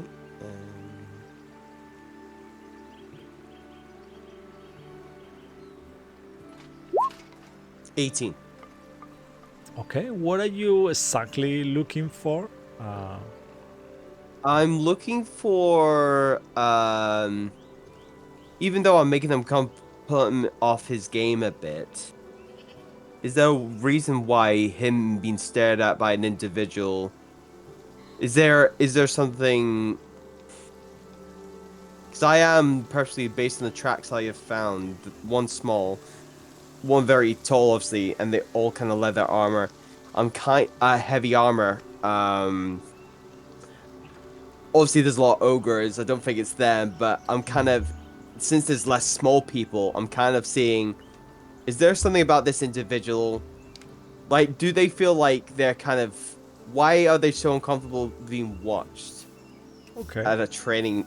And where you train every day, people see you all the time. Why is why is new eyes? What's making me unsettle you? Okay. All right. As you kind of like keep doing it, he actually puts the sword down with your 18. Mm-hmm. He approaches you with a smile, and at that point, it clicks. He's into you, and he comes with these red cheeks, and his pupils dilate as he gets too close to you. And you start to realize that, yeah, he's probably gay. He smiles. Hey, are you right there? Yes, I am. I am totally fine. I'm just checking out the. I'm just checking out the trading around here. I heard the encampment was up here. I'm just observing. I'm just interested. Oh, okay. I saw you checking out training. I'm good with my sword, he says, and he kind of winks to you. Oh. Right. Right you are. Zachriel's flustered. And he goes right. Do you guys trade? No, I don't know, heavy armor quite frequently. Oh, idea. I'm sorry, I'm so rude. I'm Flint. Nice to meet you. Oh. Nice to meet you, Flint. And I shake their hand. Yeah, as you do, it kind of like without you having to make a check, you remember, well, you don't actually know yourself, but out of game, assuming knowledge has been shared around that it couldn't be because Victor is the one who knows. I'm not sure if I don't remember if you find out that it was Flint and Alas and Becklin. Flint and Alice were names that I took down last time. Yeah, so you So I gather think this is the guy you're looking for. Yeah. Okay. Do I get anything from the handshake with the same insight? Is there obviously coming thinking, obviously bit red face, kind of like He's just very gentle the way he's holding your hand. Okay. The handshake stays there a Okay. bit too long, that it makes you feel uncomfortable once more as you notice he's not letting go of your hand for a second until you do. Okay, because this is like I think it's just like I think Zacho's flattered and stuff and not into this, but it's like this is not what I came here for. This is not. I don't know what I came to but I'm gonna play the game. Okay. I'm gonna play the game right now. I'm gonna go. Oh, Flint. Pretending I don't know his name. First time I've heard it. What's I your go. name? Oh, Zachriel. Nice to meet you. Oh, Sacriel. Nice to meet you. Yeah. Oh, I've been. Thank you. I've just been away for a while, and I heard about Isbin. I know, right? Poor Ispin. I mean, he wasn't really close to me, but poor Kajol was really devastated. He was devastated. Cajol, says, and he points towards the dwarf. Cajol. You know from stories of Ispin, Cajol Iron Smile is actually one of the members, all Yes, members actually, of yes. his party of adventurers. Mm-hmm. Also do Knight have of that down, Solamnia. actually.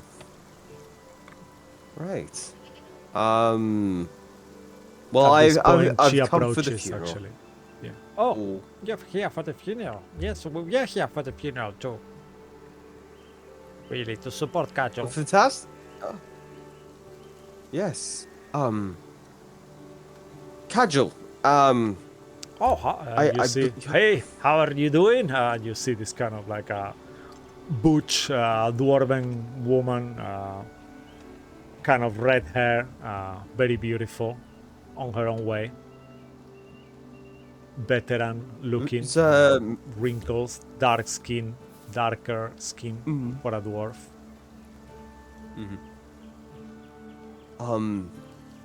You're right there, It's yeah? a pleasure to meet you. Oh, it's Yeah, pleasure to meet you too.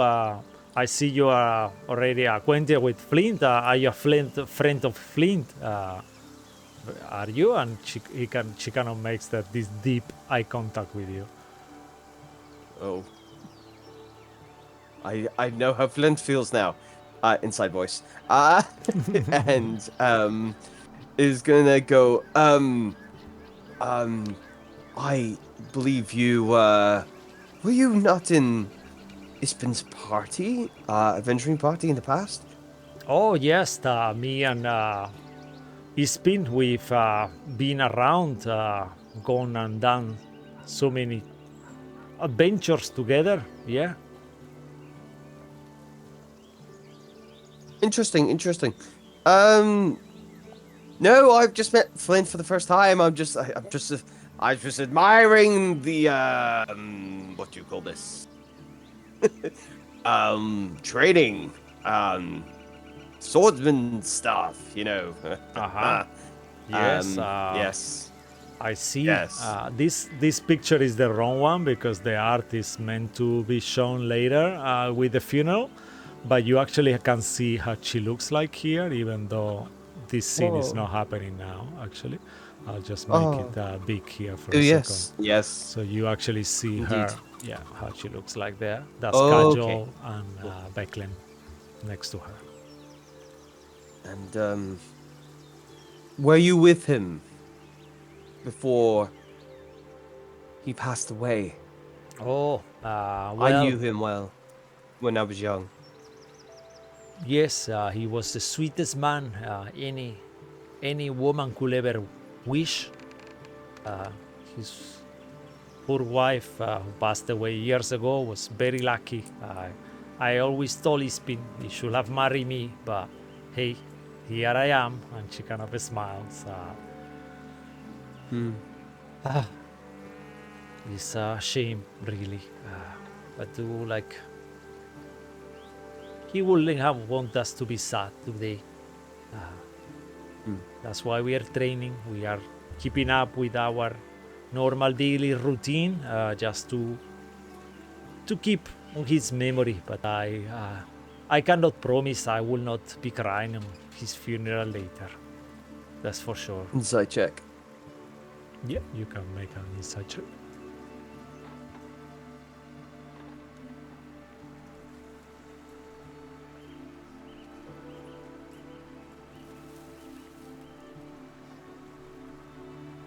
Not 20. Wow. Okay. You see she's really holding back. You also notice she's had a couple of drinks as well that you didn't notice before. With this already in the morning, she shouldn't even be drinking. She was just training with the sword. You notice that she's really loud person as well, but she's really holding back because she doesn't know you. It feels like, Yes. but yeah, she's very affected by what has happened, 100%. Be like, Hey, hello Ross, welcome. Hello. One eye cash.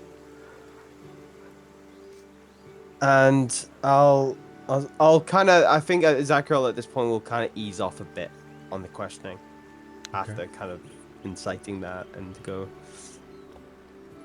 Well, Flint, Fragile. Yeah, of course.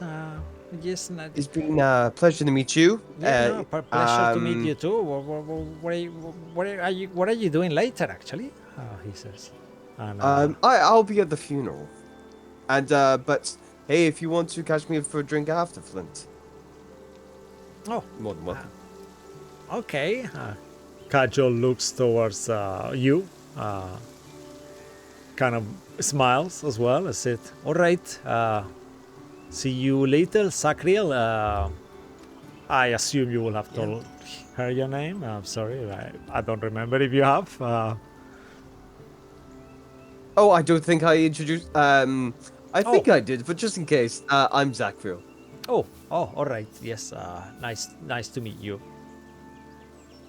Yes, yes.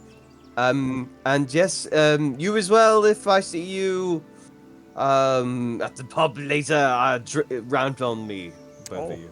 Oh, okay. I'll take your word for it. Okay. Nice meeting you. Cool. Nice to meet you. And I will back away. Let's moonwalk away.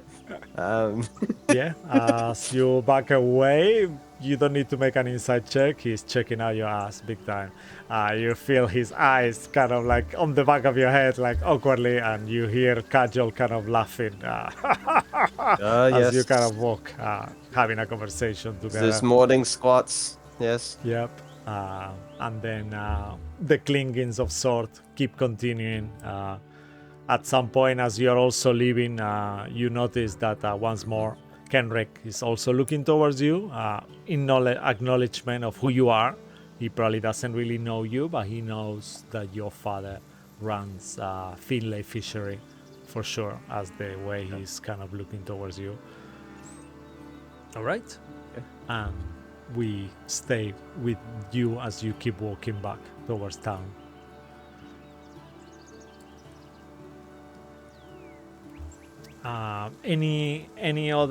Anyone else would like to do anything?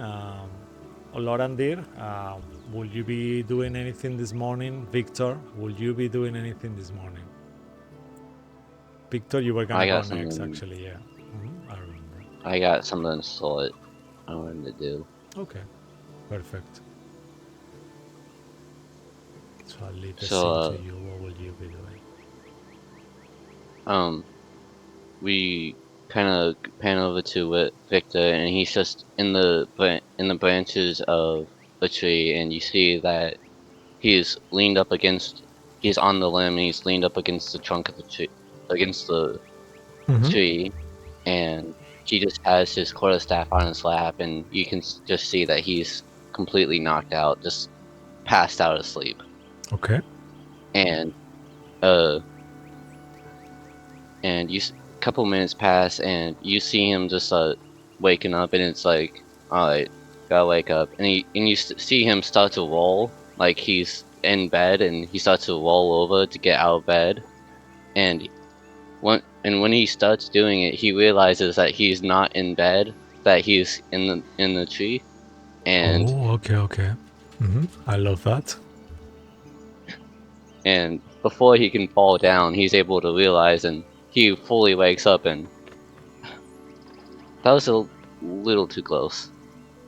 I probably shouldn't make a habit of this. Yeah. And then he'll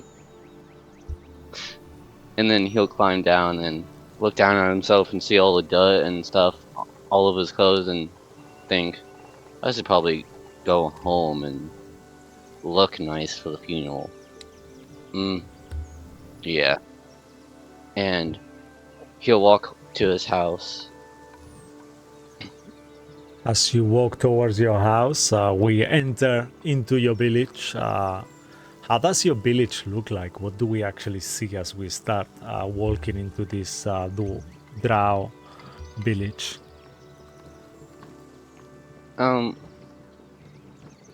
It's a lot of, I guess you could say, tree houses, technically.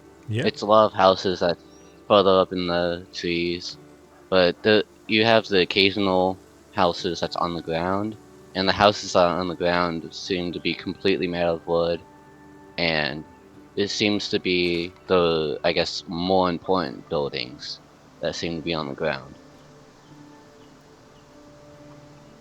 Okay. Yeah, amazing. And we imagine as we see the village in the morning, things are happening. People are walking around. Some others tending to the land. Some others feeding their animals. Some others are looking after the plants hanging on the trees, watering all the whole place, keeping it nice, brushing. All these chores have been taking place as we walk around. We see mainly drow elf creatures. We also notice a few different races as well going around. There is a white Harengon on the very back, a rabbit fork, the one and only in your village. There is a couple of humans as well who are married to drow. There is different races, but mainly almost everyone is drow or elf on the village. As we start approaching towards your house, and as we get close to it, what do we see when we look to your house, actually? I'll send you a picture real quick. Oh yes, 'cause if you do, I could actually display it on the stream. I'll just open another Discord window here, and then I'll do it that way. But in the I was working on Mhm. I was working on getting a picture for it. Yeah, that sounds wonderful. If you do, Mhm. He kind of starts walking up to his house, and it's not a gigantic house, but it's big enough, and it's made out of wood. But at the very bottom, and the very bottom of the house is made out of brick, and then here it has like a brick foundation. And you see just on one side of the house just a bunch of meat that's like hanging on a giant rack. Ooh, okay. Awesome. And you can kind of see like the other elves just staring at the meat and kind of like disgust that it's there. Look, beautiful. Nice and brief. That's how, yeah, perfect description of it. Yeah. Amazing. That's the house that we see. I'll center it on the stream. Let me just make sure it looks right. Yeah, I think it does now. That's what we see. And as we get, as you start walking into your house, we know that your father runs some kind of business as well, as we already discussed, right? Will Yes. you remind us? He is Victor's father, Garrick Umera, is the village's herbalist. Yeah. So he's the one that makes medicines and potions for the village. Amazing. Yeah, and as you are starting to enter in the house, we actually see your father standing there, doing. He's got like a bunch of flowers, kind of like herbs. It looks like some kind of spice of some sort that he's rearranging, and he's removing the petals and kind of like breaking them into smaller pieces. How does he look like as we see your father? Actually, I'll get the picture of him ready in the meantime as you describe him as well.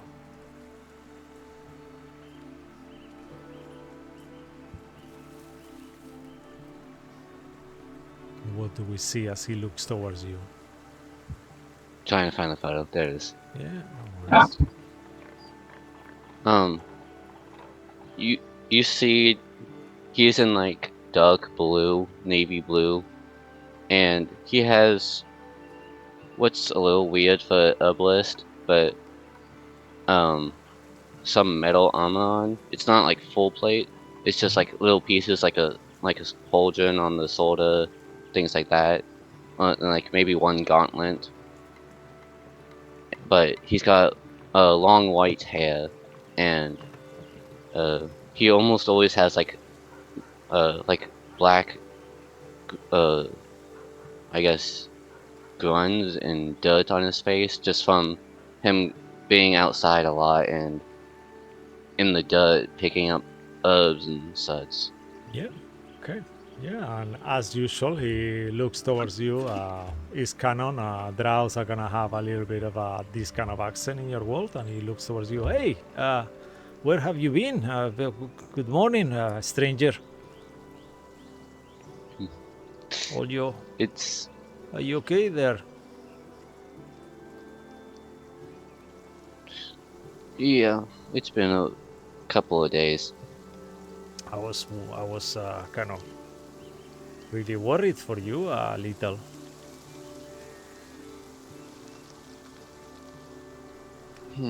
What have you been No doing? need. You should have sent a raven. Much better it will be, really. You shouldn't make your old man worried like this. He kind of looks annoyed that he's being talked to again like this. It seems to be something of a regular habit and a regular happening that he gets these kind of talks about not telling his father where he's been or anything. And he speaks up and says, stuff, things. And he kind of walks to, his room. Oh, what is that? Is that a beast? What is that that you're carrying? Little friend I found. Don't worry too much. He's not gonna poop himself there, is he? Nah. The little calf giving like this look, and you see like for a second, almost like a tiny fire, like as he kind of coughs, you see like spark of fire comes out of his tiny mouth. Now you've done it. You've made him upset. You've hurt his feelings. Great. Ah, now well, I've got to deal with it.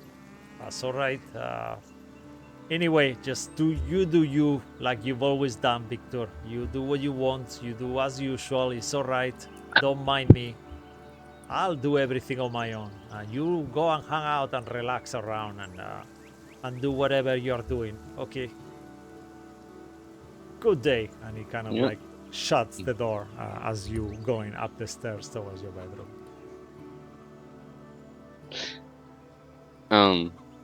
The first thing he does once he gets in the room is he kind of shuts the door behind him and just leans up against the door and just puts his head up and like, again.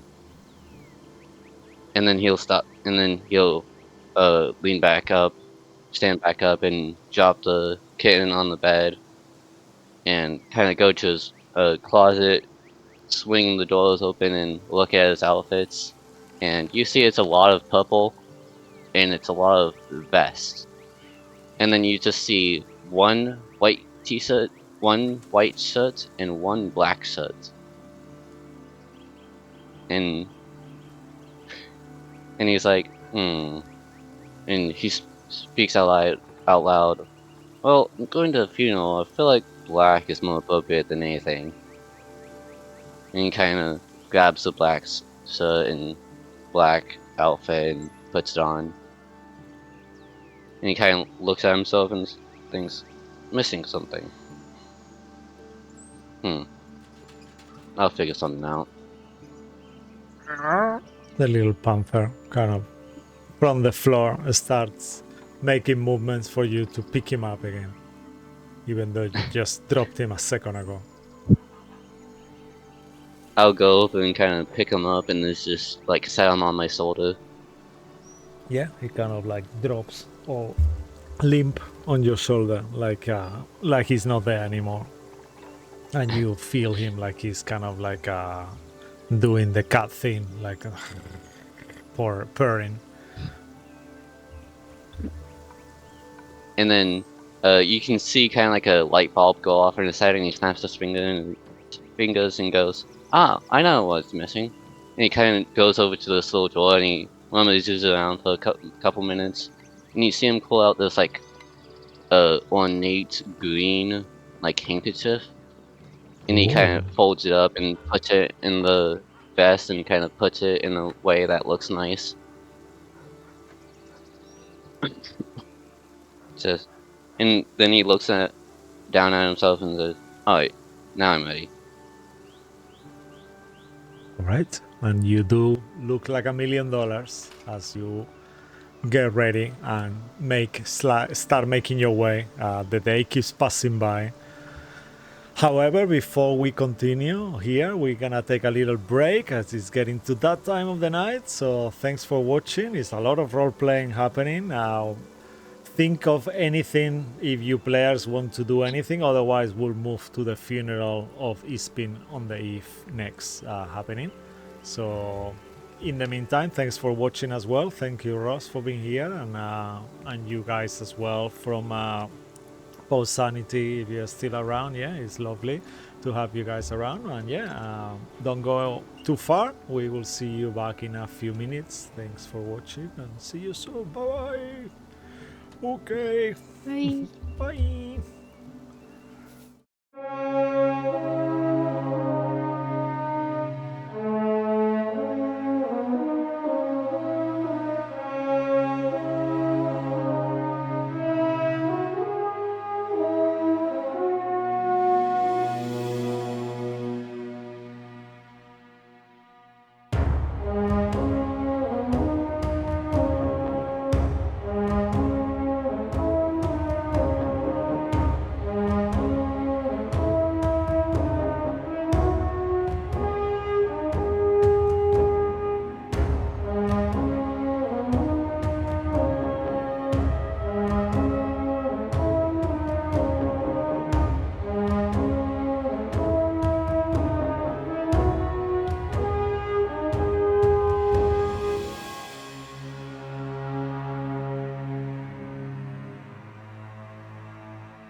2, 1. Hello and welcome back, you all.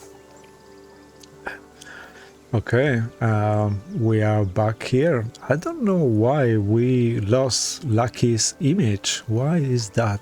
Damn it. Didn't need it anyway. Yeah, I know why actually. Yeah, As usual, is to swap the Probably names for the best, again. actually. Listen Sorry, here, you was- second best charisma caster. Yeah, 1 second. Oh, Vega Max, let me just 1 second, Lucky. I'll fix it right now. Let me just. I think you're gonna be. Oh, it's on. because your phone is now me. Yeah. Oh, yeah, Oculan, I know, right? I see that it's my phone is you, but why is it you though? 1 second, let me just figure it out. Apologies. You're gonna Okay, be that there. should be OC Vegamas then. Oh, see, okay, that's okay, the okay, same. yeah, that's why, yeah, okay. Because I'm Jared. Yeah, it's before I'll- Jared. Oliver. Yeah, OC. Yeah. I'll just change the name. 1 second, yeah, sorry.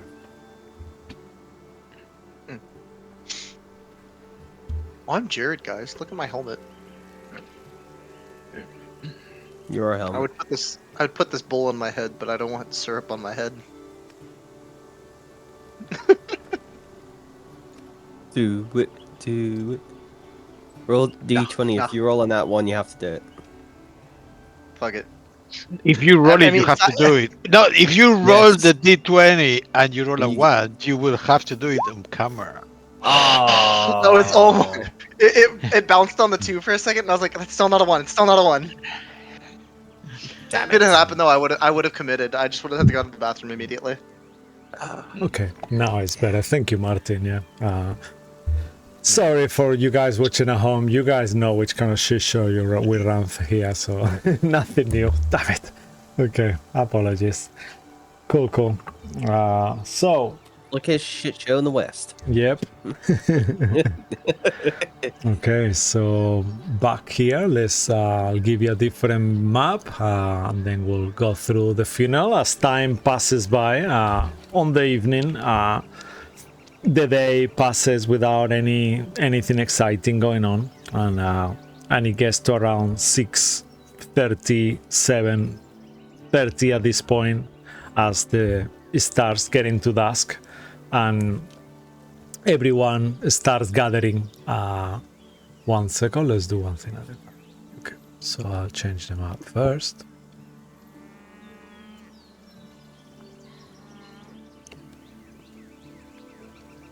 Okay.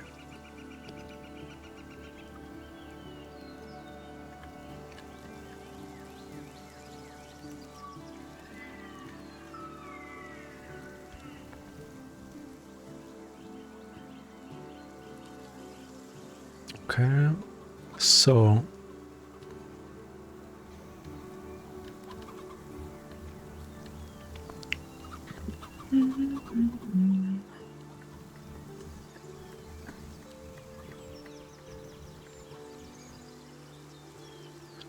as you guys will have known, there will be first the funeral will be taking place, and then there will be drinks happening in the brass crab again, and stories will be told of Ispin and everything. As you stand on the door, this will be take place at dusk. You all will be standing here on the wharf of the town next to the marketplace, where the send-off will take place. There is a big picture of Ispin in some kind of cabin. Let me just change you guys to the right place. No, yeah, you are on the right place. Okay. There is like a big poster made, drawing very accurate of Ispin Green Shield in a poster here.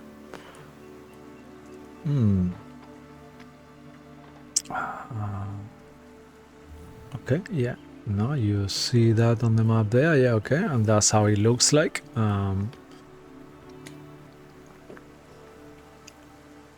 in there as well. You see the whole Ironclad regiment, all the people on the whole village, or anyone who knew Ispin, lots of your families as well. Not Victor's father, but apart from Victor's father, everyone else from your families will be there. Victor, your father wasn't really that close with Ispin, and he told you when you left the house this morning that unfortunately he couldn't attend to the funeral. He felt like it was a bit out of place for him to be there. And he is a man of strong beliefs. He's not easily persuaded, even though Ispin was very close to you and stuff like that. He didn't see himself appropriate for him to be there somehow.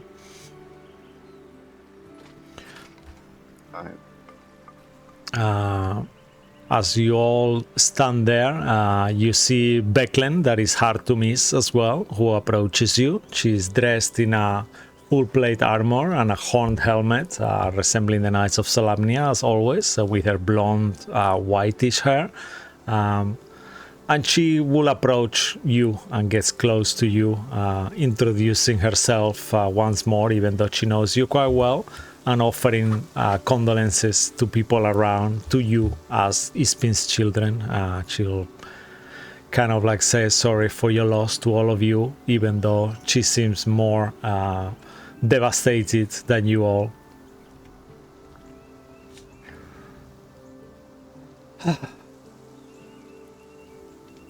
Okay, so here we are. As we all gathered here on this, in the dock, the music will change to something quite a bit more dramatic.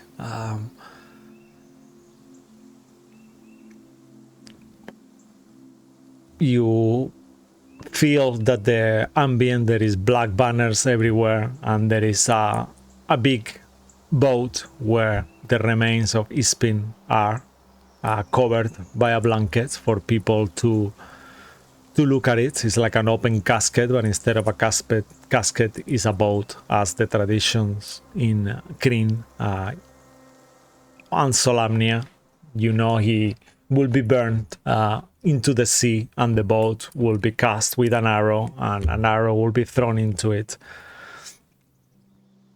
And every town member is going one by one and placing flowers over the open boat / casket. People keep queuing to do so.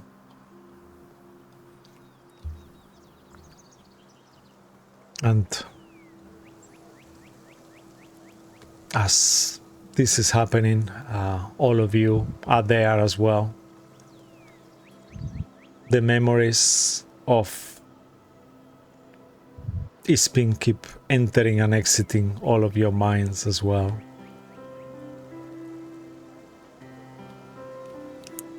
And those of you who are closest to Ispin Greenshield have gathered in the dock overlooking the Vingard River. There, Ispin body rests on a small boat, his body wrapped in a shroud. A musician plays a soft, long, as the knight Bekling Udbarin steps forward in her ornate Solamnic armor. She smiles gently at those who have assembled, and her voice carries across the water. You all knew Ispin as a friend, and there were none like him. Before he died, he told me this: there should be tales, not tears, for an old scoundrel like me. Make sure everyone knows my stories when I head off to the greatest adventure of them all. You see that Becklin, as the saying this, she nods, and the villagers start to carry the boat containing Ispin's body towards the dock's edge.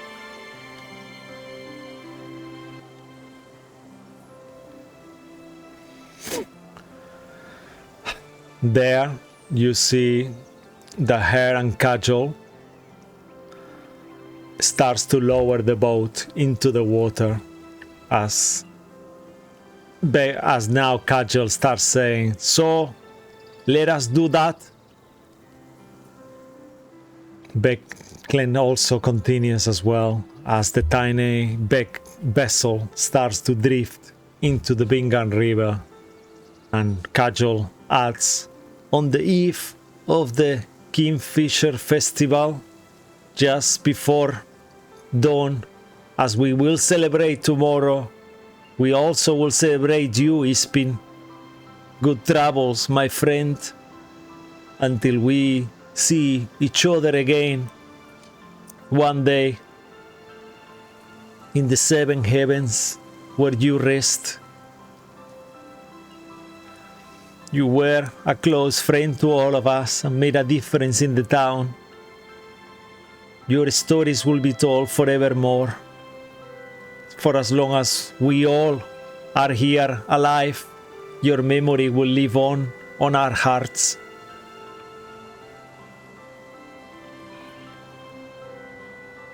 Silence overtakes everyone.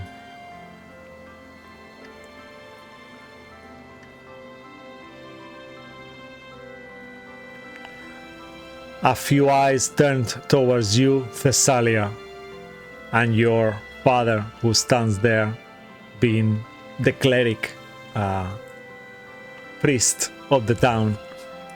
As you know, you see your father is completely aghast and worthless. And the whole 100 people here start to look towards you and your father, Thessalia, are waiting for some holy words from you.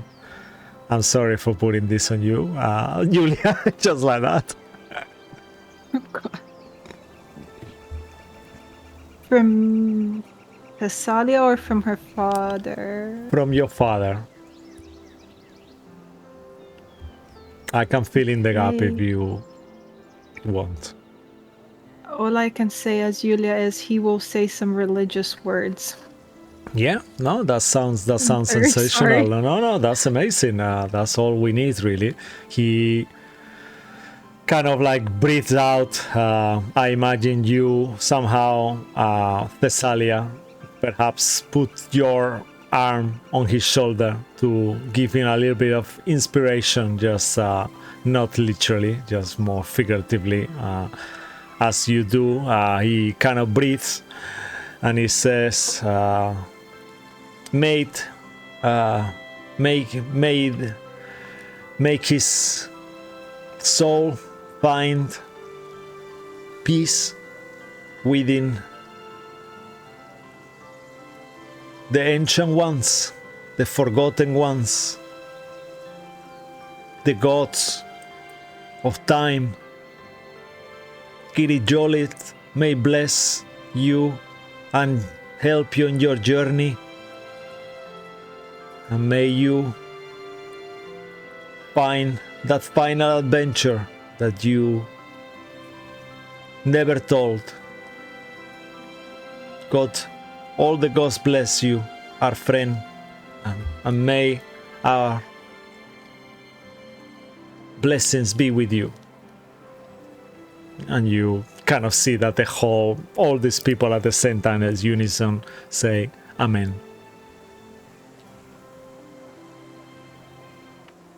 And once more, silence kind of overtakes the town as now Nikita changes her instrument and starts playing a super slow kind of sound. You look at her instrument and it's like a mini kind of piano style instrument, magical of some sorts. And as she keeps pressing all the keys, this most beautiful music ever keeps coming out of it. Zonate it. Please make another performance check at advantage for her. Okay.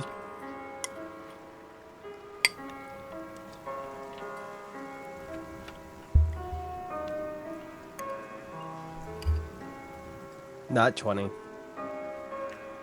Obviously, Yeah. is the most angels have come from the seventh heaven and gathered here for this song right now. As you all see the corpse of your friend, the body, shall we say, you did also, all of you have places the flowers, Thessalia, you place your beautiful bouquet of Samnian? Is that how they're called? Samnians? Yeah. Yes. Yeah. Zinnias? Is that right, Lucky? Yeah. Yeah, okay. they're zinnia flowers. Zinnia flowers, yeah. Lots of different people have places, roses and different things. And you, Beklen, after your father words, Thessalia, Beklen and Kaja will look to all of you as well and says, if anyone has some words to say, last words to him, we'll gather together and tell a story soon. But Lorandir, will you make the honors and throw the arrow to put his body ablaze? And then you see that she gives you some kind of Beklen gives you some kind of ornamental special arrow, and she lights it on fire and waits for you to throw it. You will have advantage on this check, but make an attack roll, Lorandir, as this is taking over time and you have rehearsed this many times. You have been doing target practice since you are a child. I would like to say something. Yeah. The arrow goes straight through, and as it hits the boat ignites for a second. As the flames kind of pick up, you see almost like a green tinge to those flames, like almost like the soul of Ispin that is there in that body is creating some kind of magic. Even though he wasn't really a magical person, you see this greenish tint into the flames. And our camera moves slowly towards you, Zachriel, as you start saying a few words.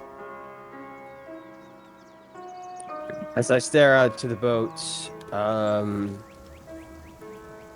gonna say,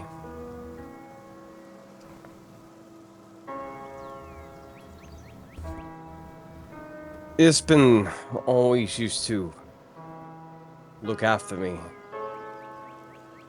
When things got tough at the fishery that you know my father owns,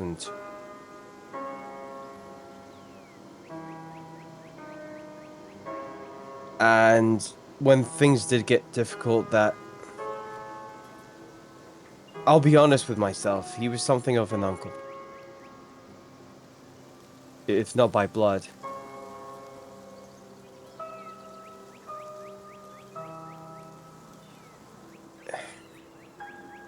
And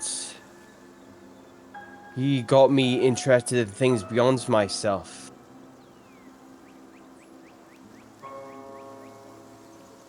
Something beyond all of us.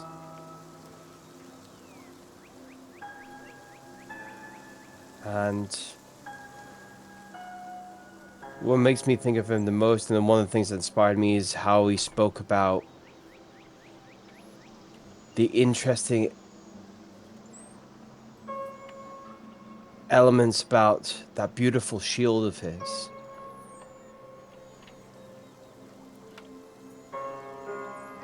Beklen looks towards you and nods as you say, speak about the shield. Insight check. Okay. as I purposely said the shield, mentioned the shield, Yeah. Okay. Make and an expected insight a sort check. of reaction from someone. Right. You also get a personal inspiration for those beautiful words as you stare into her eyes. I might need it right away. She's crying. We've got inspirations to burn. Yeah, you Yeah, have. we're gonna use it. Yeah, Kajol as well. They're both kind of like super 17 better. touch. 17's better. 17's better. With a 17, you for think that to inspiration. yourself that whatever remained of the shield, she has it, if there is anything left. The note wants meaning like, I had the burned out shield or whatever it is left from it. You also notice that she makes eye contact with you, Victor, as she says that towards Zachriel for a second. You can make an insight check too, Victor, or history, whichever of the two you think is more relevant, Victor. I'll do insight. Okay. There's a 22. With a 22, you remember that she told you yesterday that she had something for you guys, that she wanted to meet you in the dawn of the Kingfisher Festival tomorrow morning, that she had something to give you guys as a group from Ispin.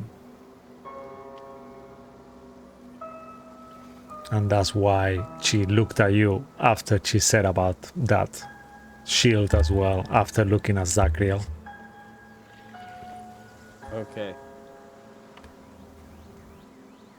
So I'm hoping that at least that's what she now kind of going back to like inciting that. I guess there's a hint of is she referring to the shield? Obviously, Victor knows maybe a bit more on what it might be. But Yeah. Okay. Cool. At this point, Oliver, if you want to say anything, the girls will say, before we close this evening, this sad moment, like I just mentioned,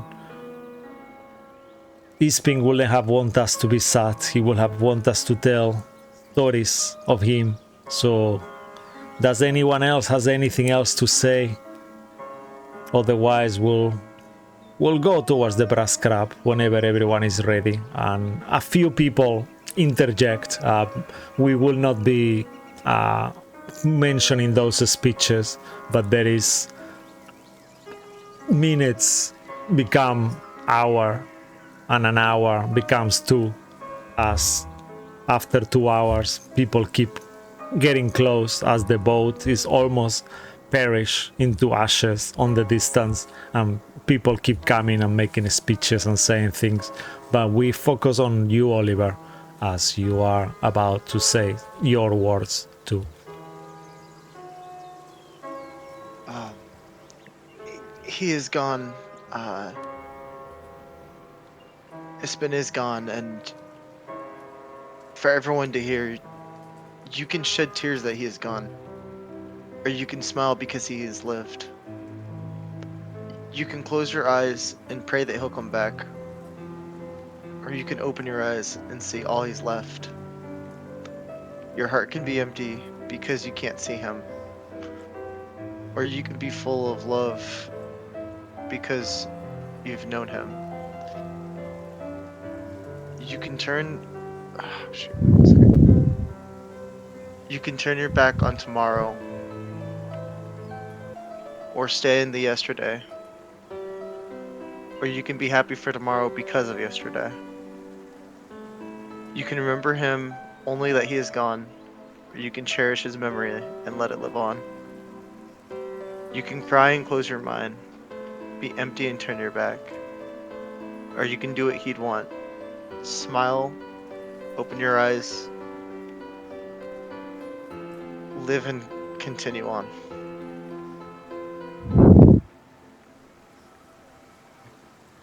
You see, as you say those words, tears keep pouring out of the faces of different people. You also gain a personal inspiration, a beautiful poem, Lucky as well, and Oliver, to both of you, very nice, beautiful. Tried for a haiku. Tried for a haiku.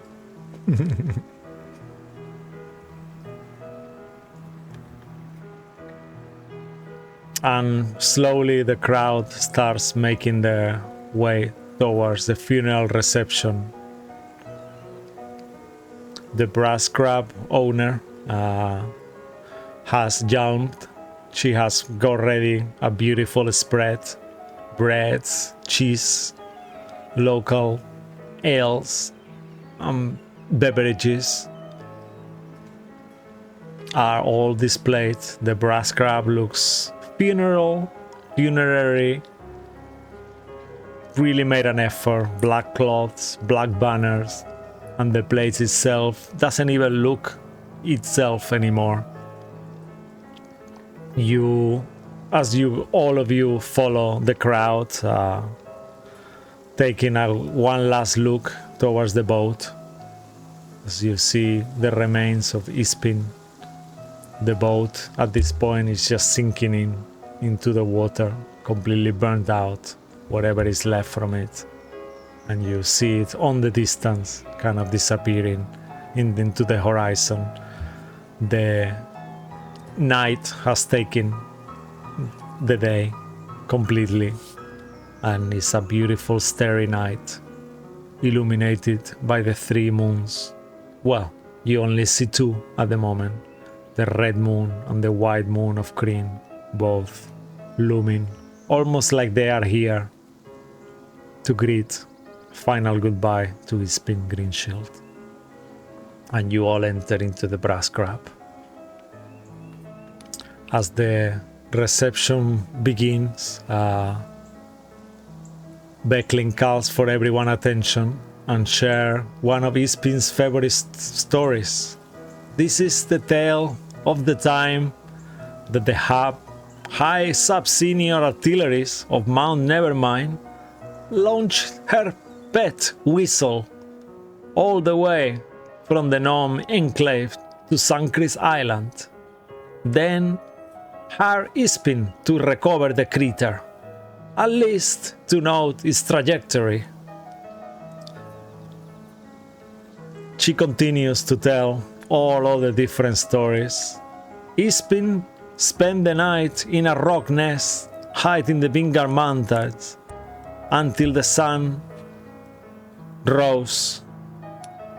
And then there he was surrounded by forest-like spirits that he described, little creatures with black curly hair and white masks.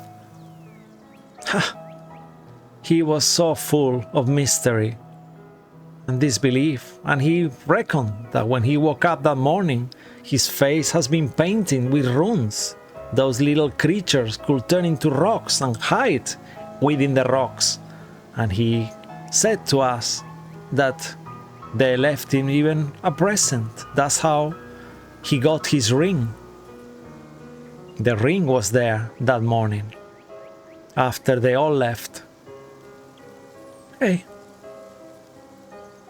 does anyone have any story else to tell about Ispin?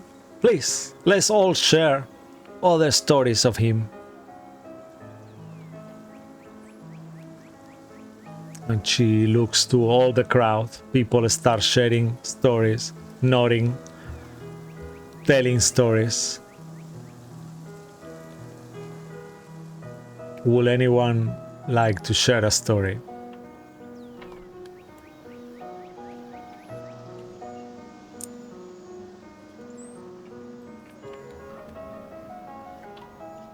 I guess I will. Okay, go ahead. Victor kind of stands up and he's using his quarterstaff as kind of like a little cane to help him walk up to the stage, because it seems to be he's having trouble for some reason. and he kind of gets up in front of everyone and picks up the pendant that he always has on him and says, I met Espen because I was in a bind because this was stolen from me. And at the time I was helping my father with his work, and Espen came in and noticed, I guess, how distraught I was. Asked what was wrong, and I explained the situation to him. And him and his great kindness just decided then and there to help me get this back. So we kind of took off I think it was about a week. We found the bandits that stole this from me, and we were able to get it back, but he taught me something and had me make a promise to him. I've always been scared of people. He made me promise him that whenever he would leave, that I'd be less scared, that I'd act more true to myself. So, and you can kind of hear as he's speaking that his voice gets shakier and shakier, and he goes, so I'm gonna keep that promise and try my best. And he kind of walks off.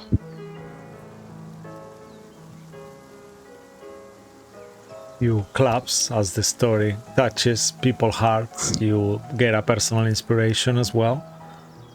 Thessalia, your father mentions, why don't you tell that story? The one that he loves so much. I think Ispin will be so proud if you did.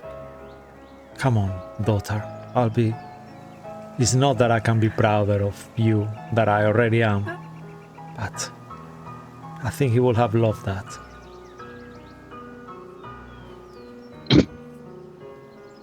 That story. Yeah. Roll. Everybody knows that story. Oh, Yeah. God. Why don't you roll if you Um, want? And a die for me, and I will roll a d6, please. Okay. 4. Okay. And I'll send you this story quickly. It's very straightforward. You can just tell it for us. Okay. And as you think of that story right there in that second, that comes to your mind, that beautiful story that he always used to tell you. There it is in your messages.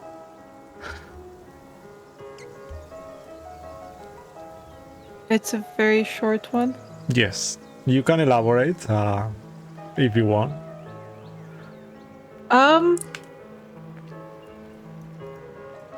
To be honest, Thessalia wasn't really gonna share a story out loud, but she was more just thinking about stories in her head.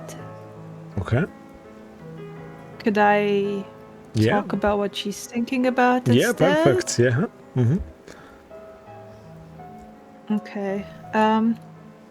Yeah, so she would just reminisce and think about the time Espen first came to Vogler and how he lived with them for a short while. And she'll think about all the times he taught her how to handle an axe. He taught her Draconian and even built her a wooden boat when she was small. And she's just kind of gonna grip the handle of the axe she has, which was made by Espen, and he engraved the symbol of Kiri Jolith quite badly on it, but it was something she cherished and something she's had with her mountains. And then she'll remember the words he told her after her brother died, which is that people don't really just disappear, and they stay with us through our memories and the things they taught us, their goals, their stories will live on through us, and we have to cherish that. And as you kind of lost in your memories, your father, you get a personal inspiration too. Your father will interject and say, one night, Ispin shared a campfire with a bedazzled old man who disappeared before dawn, never to be seen again.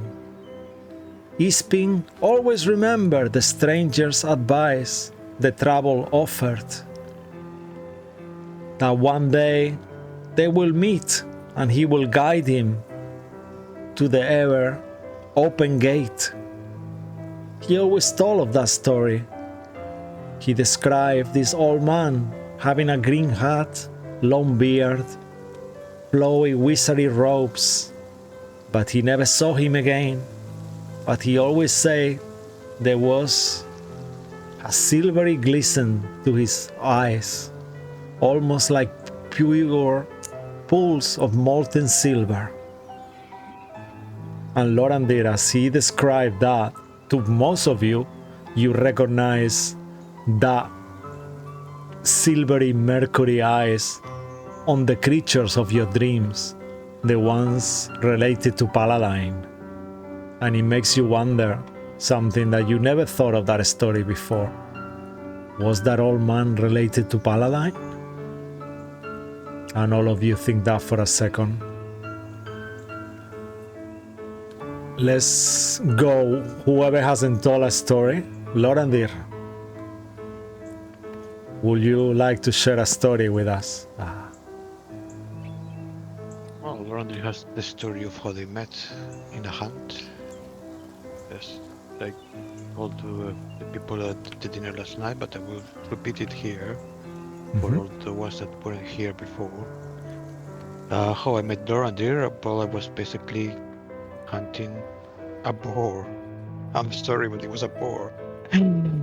And I spent like 2 or 3 days just tracking this boar, and eventually I got to the boar, and I used my bow, and the arrow flew, and it hit true, but at the same time a separate arrow appeared, and I noticed there was a man. I didn't know who he was, but we had a discussion about whose arrow had killed the boar. And I was young, I was barely 100, so I was quite fiery still. And he managed to calm me down. He was a big boar, I couldn't probably carry it by myself. So he told me to share, you know, there's no need to fight. And after that, every year we would go on a hunt once a year. Sometimes we hunt, sometimes we drink, you know. But yeah, now I share a little bit more than before, thanks to him. Okay, you get as well personal inspiration. All of you do, as I'm gonna put you all on the spot one by one in a second. So our camera moves towards you, Oliver, as Cajol says, why don't you share a story as well? He called you all your children. He was always there for you all. Oli, why don't you tell us a story? You have one if you wanna elaborate on that I send you. Otherwise, you can improv something. Yeah. I remember when I was younger than I am now. I was much more inexperienced and shaky and rough around the edges, as hard as it is to believe, but every time I'd pick up a sword, my hands would start to shake. My legs would tremble, and I couldn't even stab the hay bale targets. But Ispen used to spend hours with me, posturing me, telling me to keep my legs straight and to hold the pose, and instead of picturing striking an enemy, protecting a friend instead. It's still not easy for me. But Ispen is the reason why I'm here to this day, and he's made me who I am.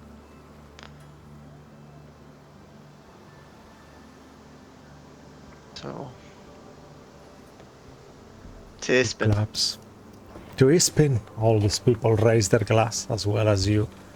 And now, as you get so all of you have one inspiration personally.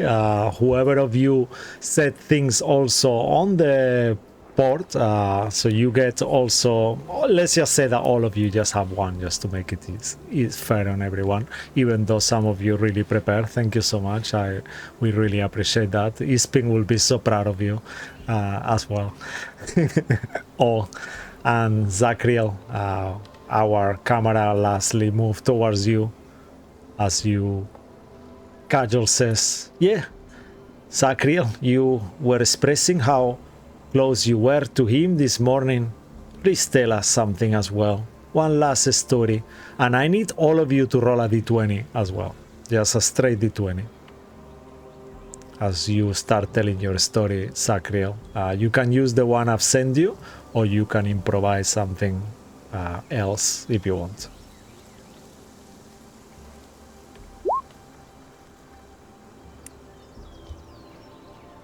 I'm just rolling my d20. Yeah, no worries. Perfect. Thank you. Cool. I think that's everyone now. Yeah. Okay. Yeah.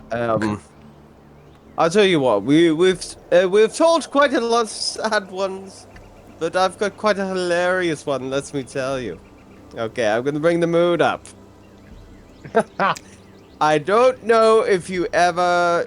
Does anybody here know the Lord of Palanthas? Anybody? Oh, Cajol raises her hand. Oh, yes, Yes, the Lord of right. Palanthas. Yeah, oh, I remember that one. That's a good one. She says. Right. Okay. For those who do not know, the Lord ordered the rest of Ispin. In fact, arrest him after he shaved his twin Solomniac poodles. What? Oh, yes, I remember that. He always said that. He was arrested for a whole 3 or 4 days. Damn. He did a little stint, yes, but I mean, he could have been worse, you know. But Espen, the old bastard, he talked his way out of it. Oh, wow. Yes, So, yes. it's... I remember he ended up spending the night with the daughter of the Light of Solamnia of the Lord of Palanthas. I mean, oh god, that was a good one. No, I didn't hear that part. That's absolutely. Oh, you actually have said that, and you see, like, people are getting it's out now. quite drunk Hey, as well. Look. Who's gonna get him? Oh, yes, I'll have a bit more of Underdarker, she says, as Lily fills up her glass, Mac, as well. And as you finish your story as well, Thessalia... yes, Thessalia.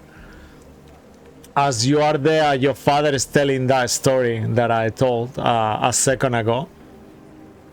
You notice that Edwin Goldmain stands quite close to him, and he says aloud, "Yes, we've heard that story 1,000 times, and you are telling it even worse than he did."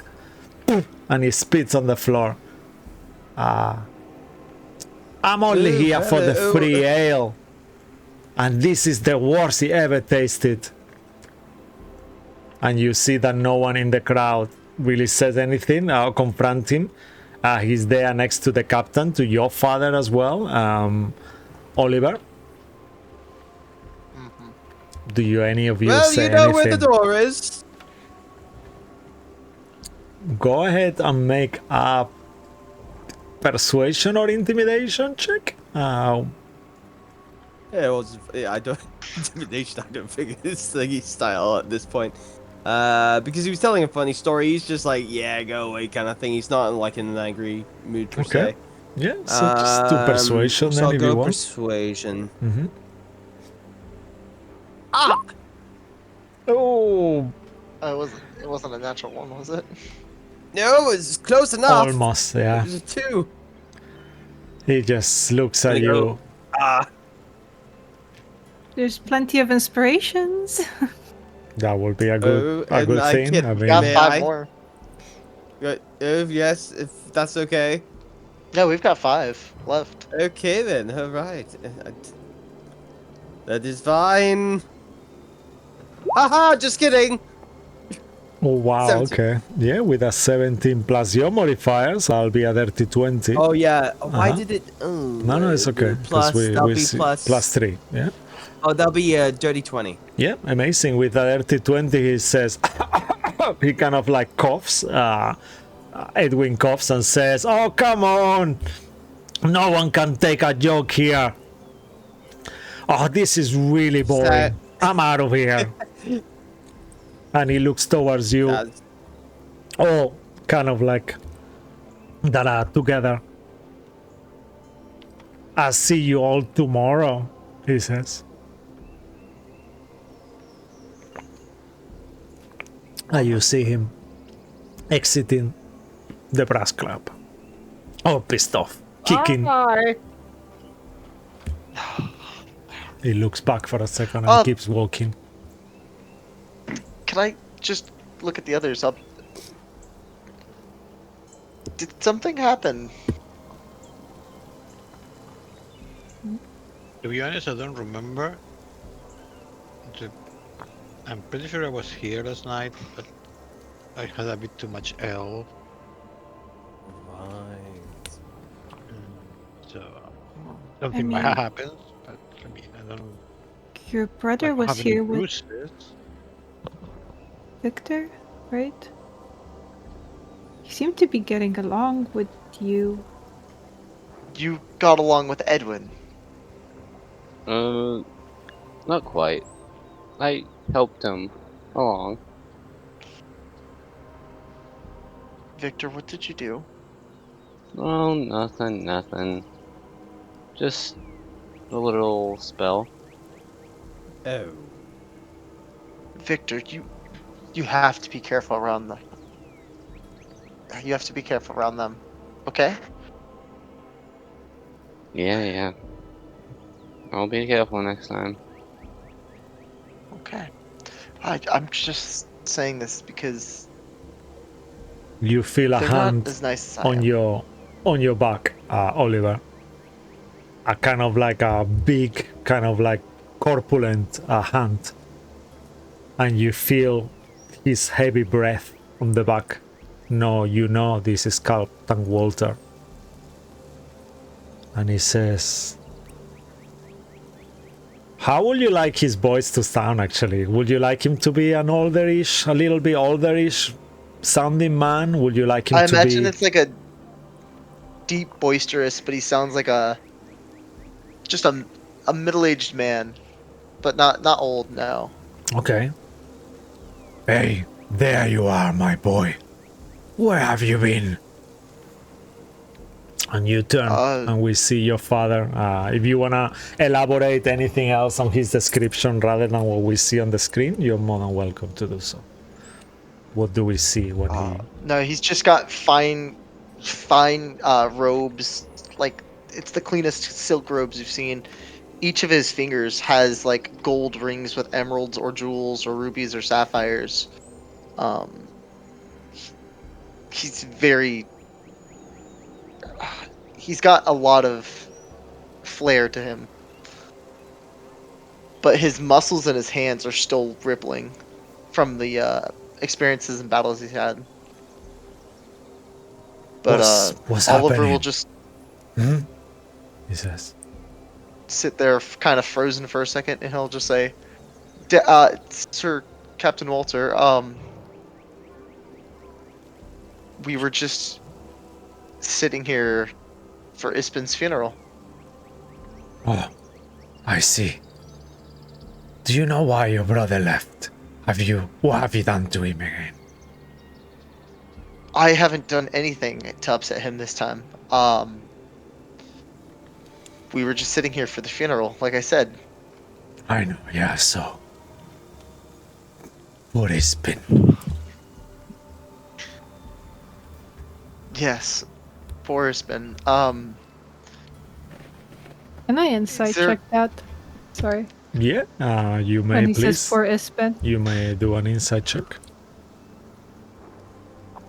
I would love to, but Oliver's fucking scared as hell. 17. With a 17, Might as well use that inspiration. yeah, you're more than welcome. But 17 will give you what you need, even though he's not easy to read. With a 17 is enough. What does she see on him, Lucky? I'll ask you. Is your father touched by Ispin's death? I imagine it's just in the sense of like when a general loses a soldier, but not like someone who lost a friend. Yeah, that makes sense. So that's what you see. There is like a tone in his voice of he was a good addition to the town.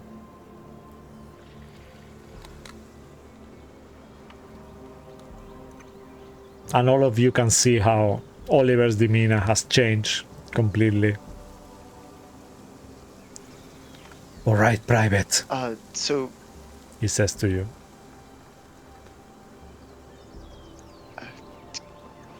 Captain Walter, can we go back to?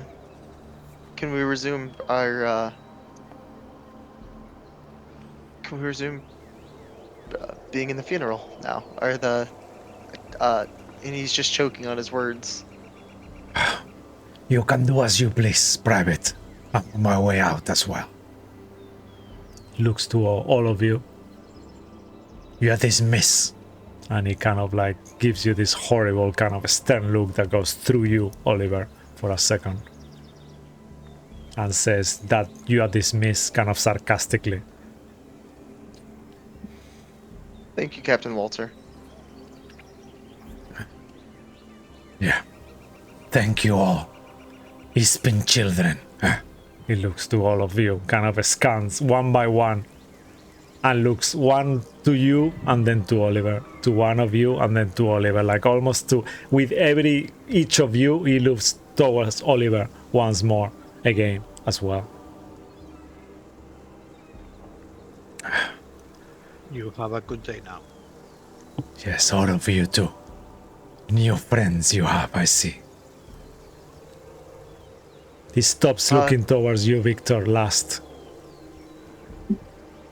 And stares at you straight into your eyes, Victor.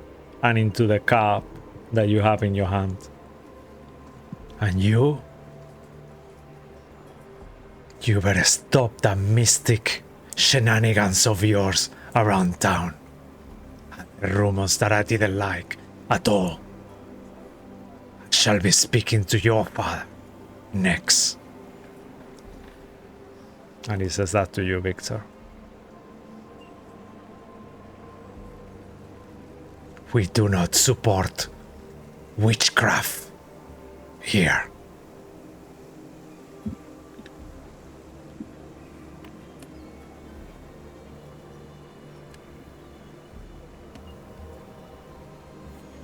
Do you reply to that, Victor? You're on mute. Okay. Go. Can you guys hear me? Yeah, now we hear you. Alright.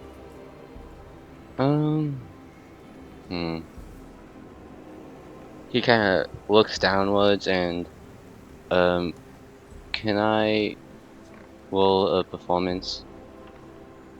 Of course. What Cool. would you like to say to him? Are you kind of like, just tell me which kind of vibe you want to go for before you do the performance check, just so I know exactly. I kind of want to put on like a little sell of how sorry I am, of like bowing and like acting like I'm all sorry. Okay. All right. Yeah, I love that. I think performance will be amazing based on the situation, because this is something that for all of you, after being here, even though you're drinking and stuff like that, it's been such a somber situation. So you will have advantage on this check. As he says, Garrick shall heard about this. I know him. And go ahead and roll that performance check at advantage, Victor. Wow. That is a 22. With a 22, he looks towards you and for a second looks towards your arm, Thessalia, as you give this squeeze to Oliver, that reassuring squeeze, and he smiles with this sarcastic look, looking towards you, Thessalia. Stares for a second to you, Oliver, as well.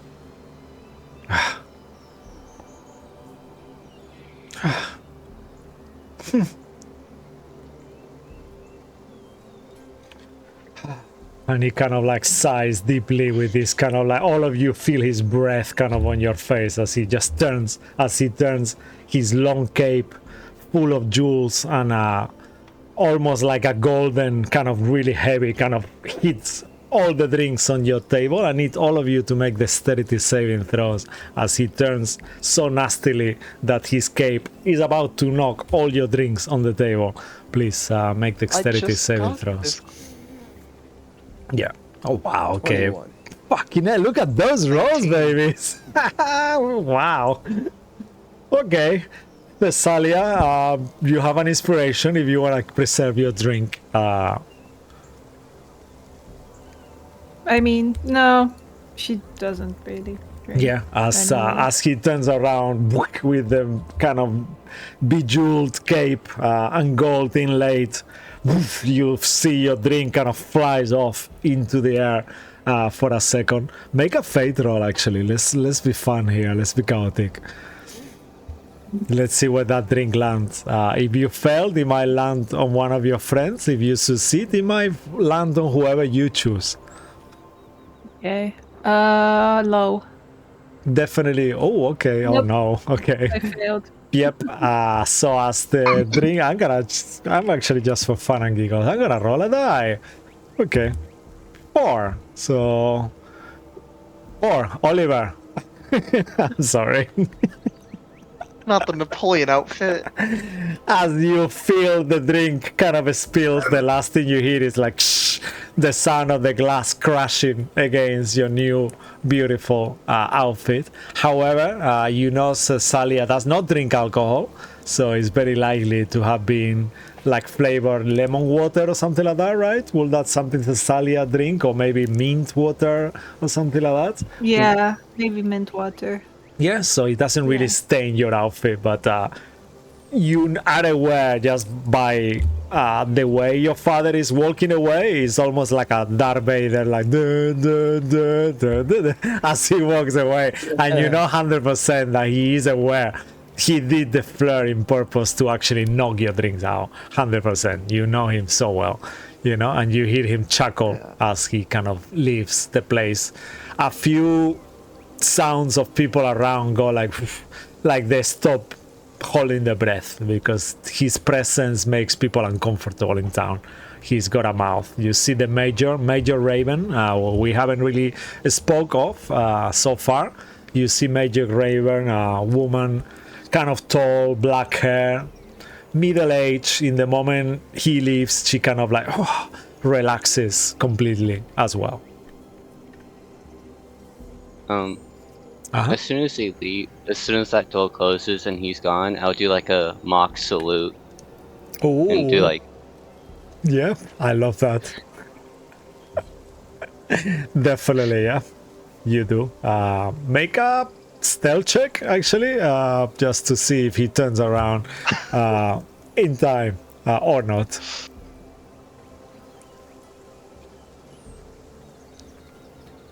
oh crap. Do we have inspirations? We have inspirations. Yeah, you do have inspirations, unless you want Yeah. him to turn. Yeah, I have a bad feeling that something, if he sees that, not gonna be good. So Yeah, I think you it's should use an good. inspiration as if well. it's good with everyone, I'll use an inspiration. Okay. Yeah, sounds fantastic. I will say that inspiration. Oh, nice, 21. Helps us. You notice that the major actually, as you do the bow, she kind of does the same kind of thing really quietly also, and looks towards you, Oliver and Victor, and smiles. And now I'll show you how she looks like as well. This is She's Raven. a fish. She's not the fish.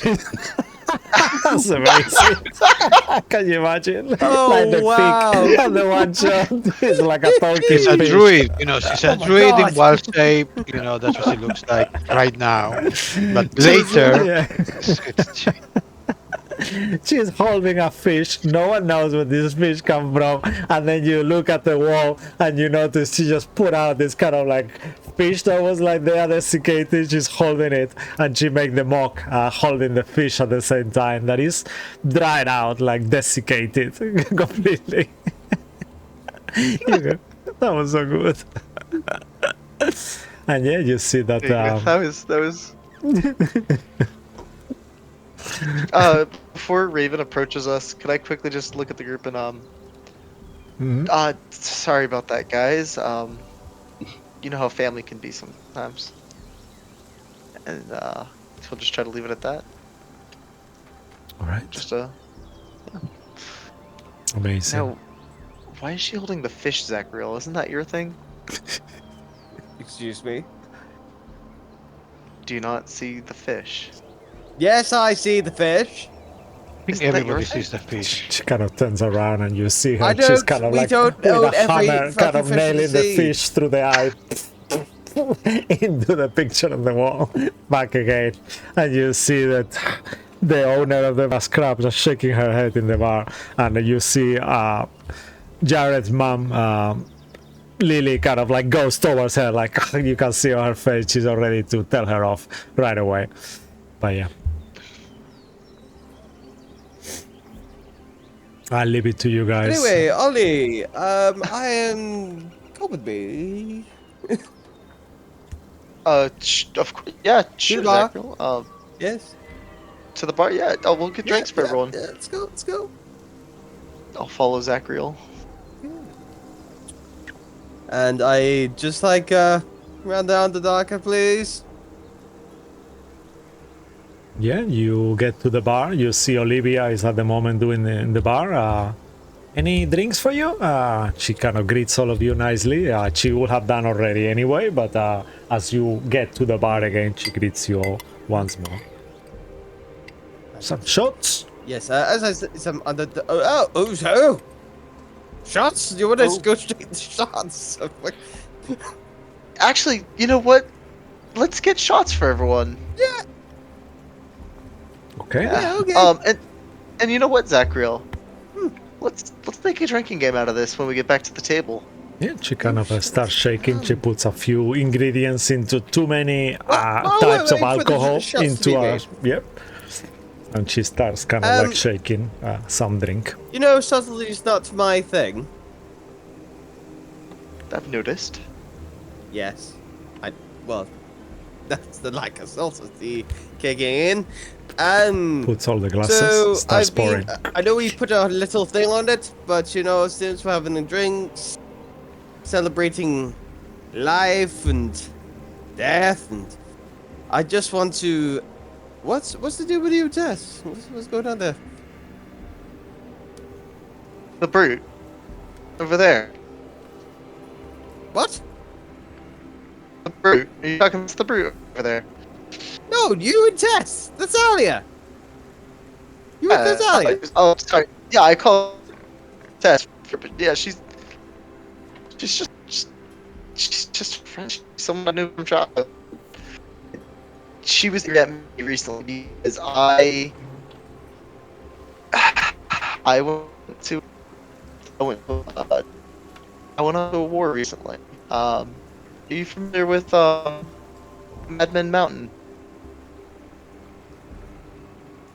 What mountain? You The broke up a little. I think Uh, the whole question broke you, It's Oliver. okay. He's already sorry, 2 shots deep or something in. I think. It's already affecting him. It's fine. It's Yeah. it just A deep treasure. yeah. an- Ale. Yeah. Darwin Anyways, Ale. let's just. I went off on a journey for a long while, Mm-hmm. and I didn't tell anyone. Not India, not her, not a soul. And I was gone for maybe a month, year, couple of years, long. And But that's why she anyways. punched you. I didn't hit for less.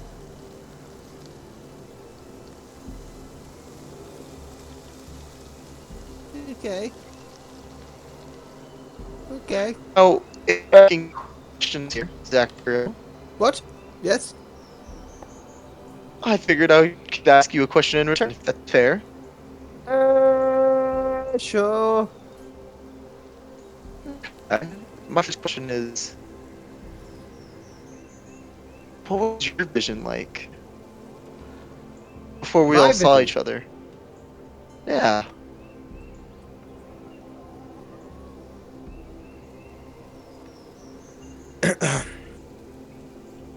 Mine.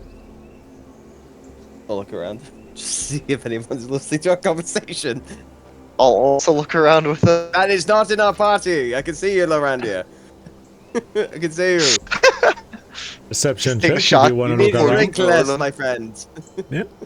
Make perception checks if you Um, want. Yeah, I just think because obviously if we're going to be talking about this loud, I don't want everybody listening to it. Okay. Thessalia, you are not drinking. You have advantage, and you have advantage on your actually insight if you want to try to peek into their conversation. Okay. I see nothing. You're having a rough day. Yeah. I am having a very mixed Yeah. day. I think you're Um, doing that kind of thing that people when they drink a little bit do, and they kind of like talking super loud, and you think you're talking really low, but it's like everyone can hear what you're saying pretty much. Yeah. Yes. Okay. So it's like I'll- it's like I'll hopefully grab the thing is shoulder gun and just- talk. It's fine. So I saw. Wow, this stuff is strong. I saw that a golden tree. I see a golden tree. I went through said tree, and then Okay. what? What? Why? Voice.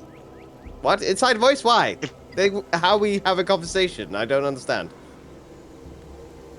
Fair enough. But this golden tree, did you ever have one when you were a kid or something?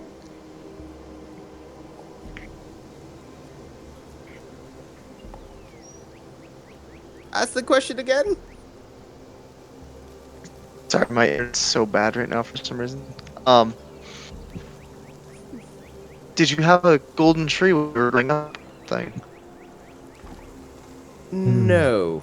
No. It's not quite like that.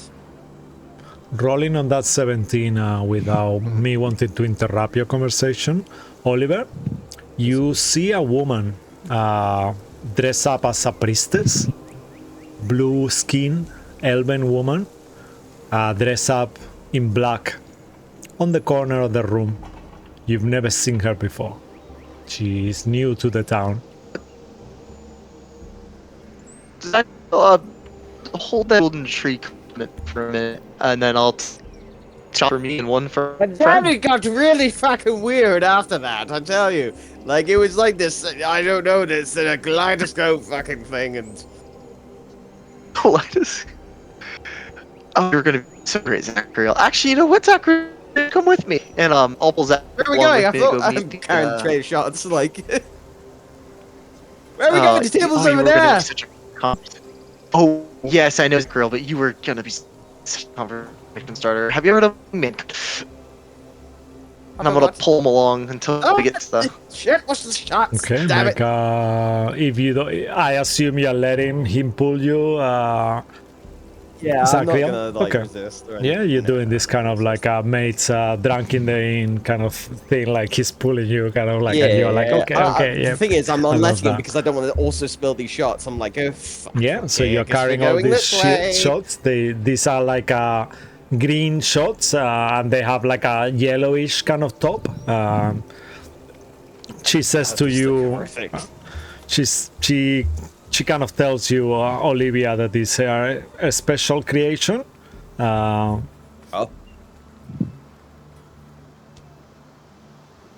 Yeah, these are olive droplets. Yeah. Oh.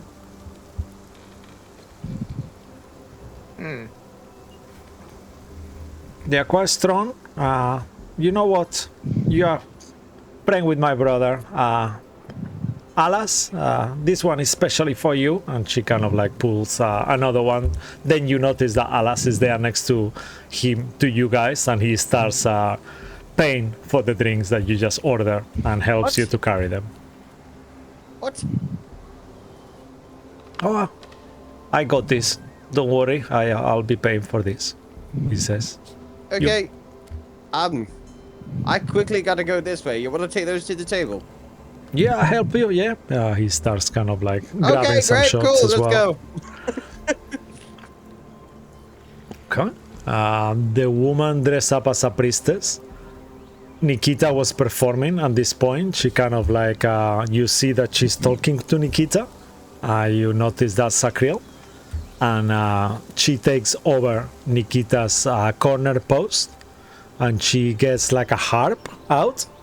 That is way too long for her to be hiding it anywhere. And she starts performing on the corner instead of Nikita. Nikita kind of like takes a break and goes towards the toilet as you see her kind of like going, and this mysterious woman with blue skin starts performing there.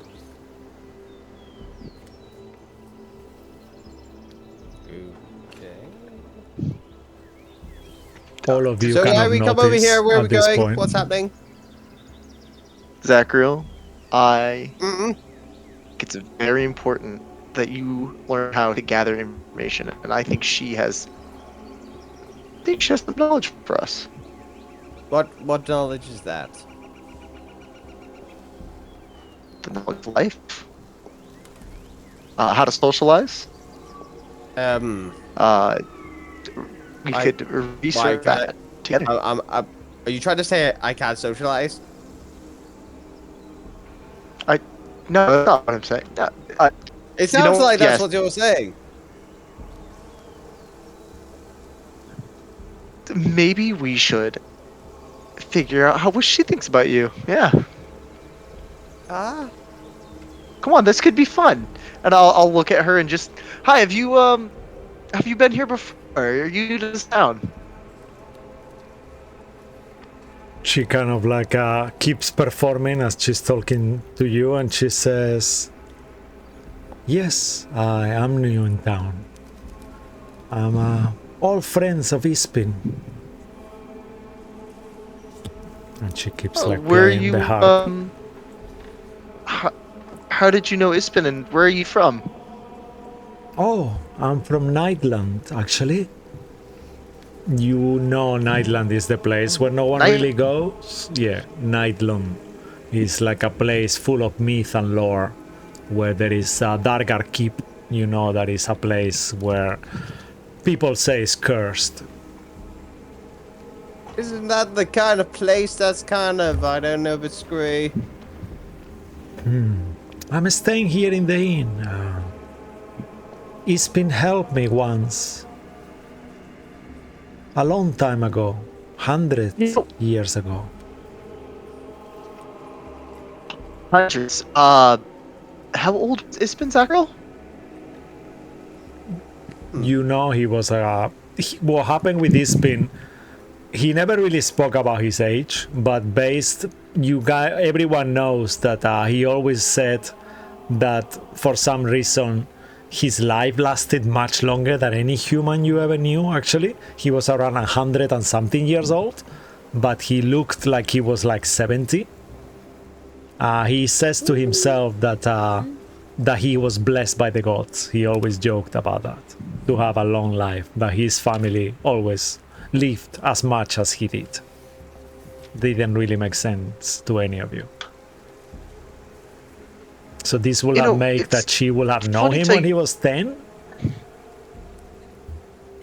It's nice you knew Ispen because we were actually a fan of Ispen.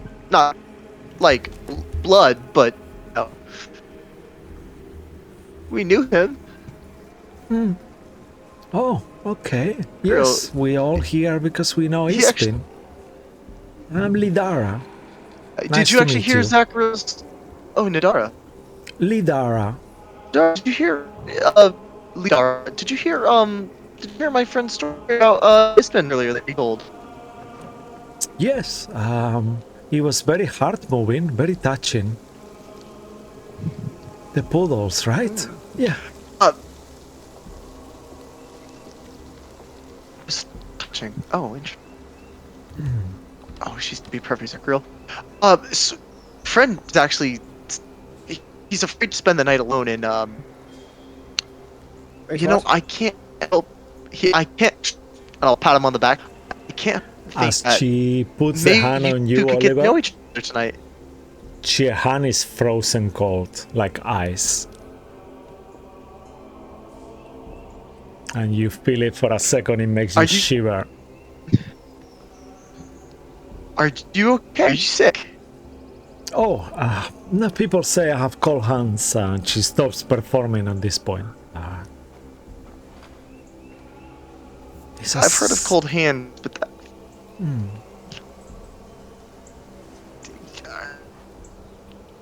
Fire, the hearth of it. Say that again, Is please? that like is this how you socialize? Is this the teaching moment? I don't know. Yeah, it's not very nice to say to someone. I'm gonna whisper into Zakril's ear. Will you just... I'm trying to set you up for the night. Why? If this is someone new, we could get information out of her. She knew You just said she had cold hands. Why would I? I'm right here, you know. You she handle says. fish all the time. Oh, We will sorry. talk to you in a moment. That girl does know subtlety. He really doesn't. Listen, you're used to cold fish. Come on. I'm sorry. Did you just maybe I call can me warm you cold up. fish? She just looks at the both of you. No! Now this Cold hands, conversation is cold over, hands. and she kind of starts to No, wait. Ladara, if you'll excuse us, we just had a really rough day saying goodbye to Ispen. Make a but- persuasion check at this point, as just to stop her from ignoring you. As she kind of noticed, she looks at you both like, these two, you know, kind of thing. I wow. will. Okay, I'll no, go ahead and use one of the inspirations. I think that's more Oh. than enough. What is But that? if you want to, you can take advantage. Yeah, it's almost the end of the session, And we'll anyways, and I think we finish have like 3 more after left. this scene, if it's okay with everyone. Oh, baby. Oh wow, yeah, with a 25, she starts. For a second, you realize that she's not holding the harp with none of her hands, but the harp stays staying where it was, almost like she's mentally keeping it steady with some kind of magic. And then her hand comes back to it as she looks at you and smiles. And as she looks at you and smiles, you notice that she is wearing a holy symbol. That is something that you've never seen on anyone before. You can make a perception check. Similar, but I'll tell you what it looks like exactly based on your perception. Either let's call it religion. Sorry, as or I'll perception, use whichever. one of the All last the two of you. Can I inspire bardically inspire? Like as I was smacking him on the back, like I kept patting him. I'll inspire Zachriel, but I'll also use one of the last 2 inspirations for the perception. Yeah, of course. I'll add a d6. Fuck! Oh god. Yeah, I had a d6. Oh no. 13. Okay. Use the last one. Use the last inspiration. If everybody's okay with that, okay. I want to figure out this fucking. I Okay. thought we were What the about that? special Does that ones. work? Yeah, tell me how much did you get in total?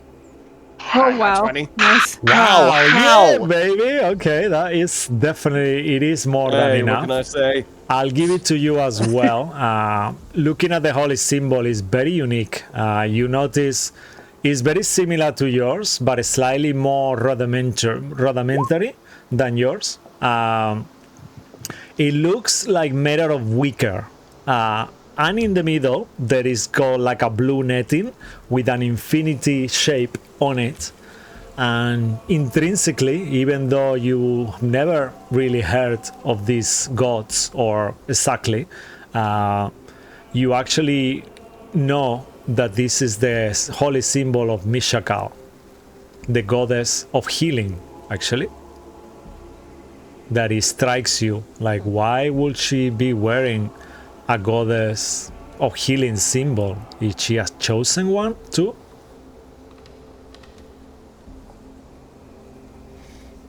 Can you type the goddess's name in chat? Yeah, I'll do that right away. 1 second.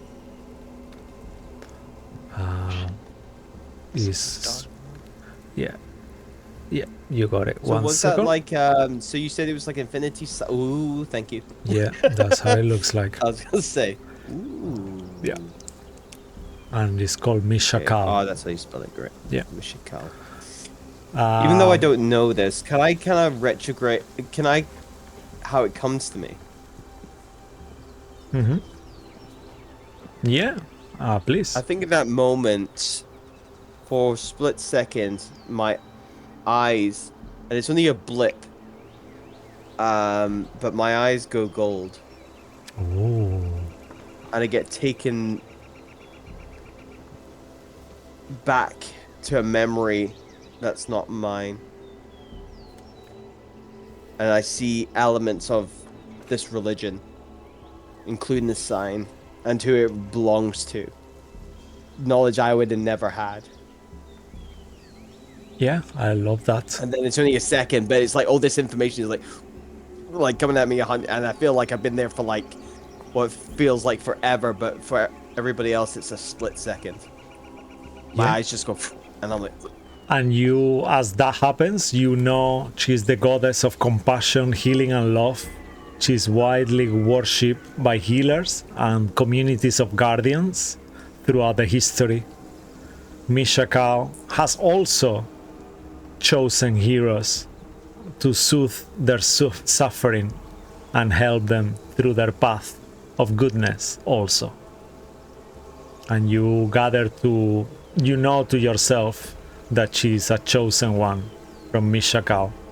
And as you get to that realization, and all of you are there kind of together on this last eve of the celebration of Ispin's life, I think that would be a good place to end it for tonight.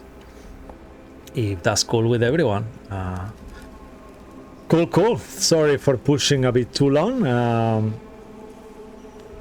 Amazing. Yeah, really cool session, very creative. I'm so proud of you all, guys. Thank you very much for making this very special moment. At some points, I feel tears going through my own eyes a few times, actually, because Dragonlance is a very special module to me, and I've been looking forward to running it for so long and to have such an amazing group of players like you guys are, and this really sad moment on the campaign, because this is where things are gonna kick off, starting on at some point soon. And yeah, it kind of touched me how beautiful your poems and your stories were. So yeah, thank you very much, guys. Thanks to you, Zonated, Julia, Knightley, Lucky, and Martin, who are always here with me through this amazing game. Thanks to everyone who is there at home as well. Thanks to Tessa Presents for her maps, to James Webster, Darren Curtis, Tabletop Audio, Roll20. Have been your humble DM Cisco Blanco. Until we see you again next week, Tuesday, to see what happens to... Actually, yeah, to Ruan. That's gonna be something. I'm sure all of you are looking forward to see what's gonna happen. Or Wednesday. But until then, if we don't see you then, we'll see you here next week. Until then, stay magical, you all, and thank you very much. And good night. Good night. Bye bye. Take care.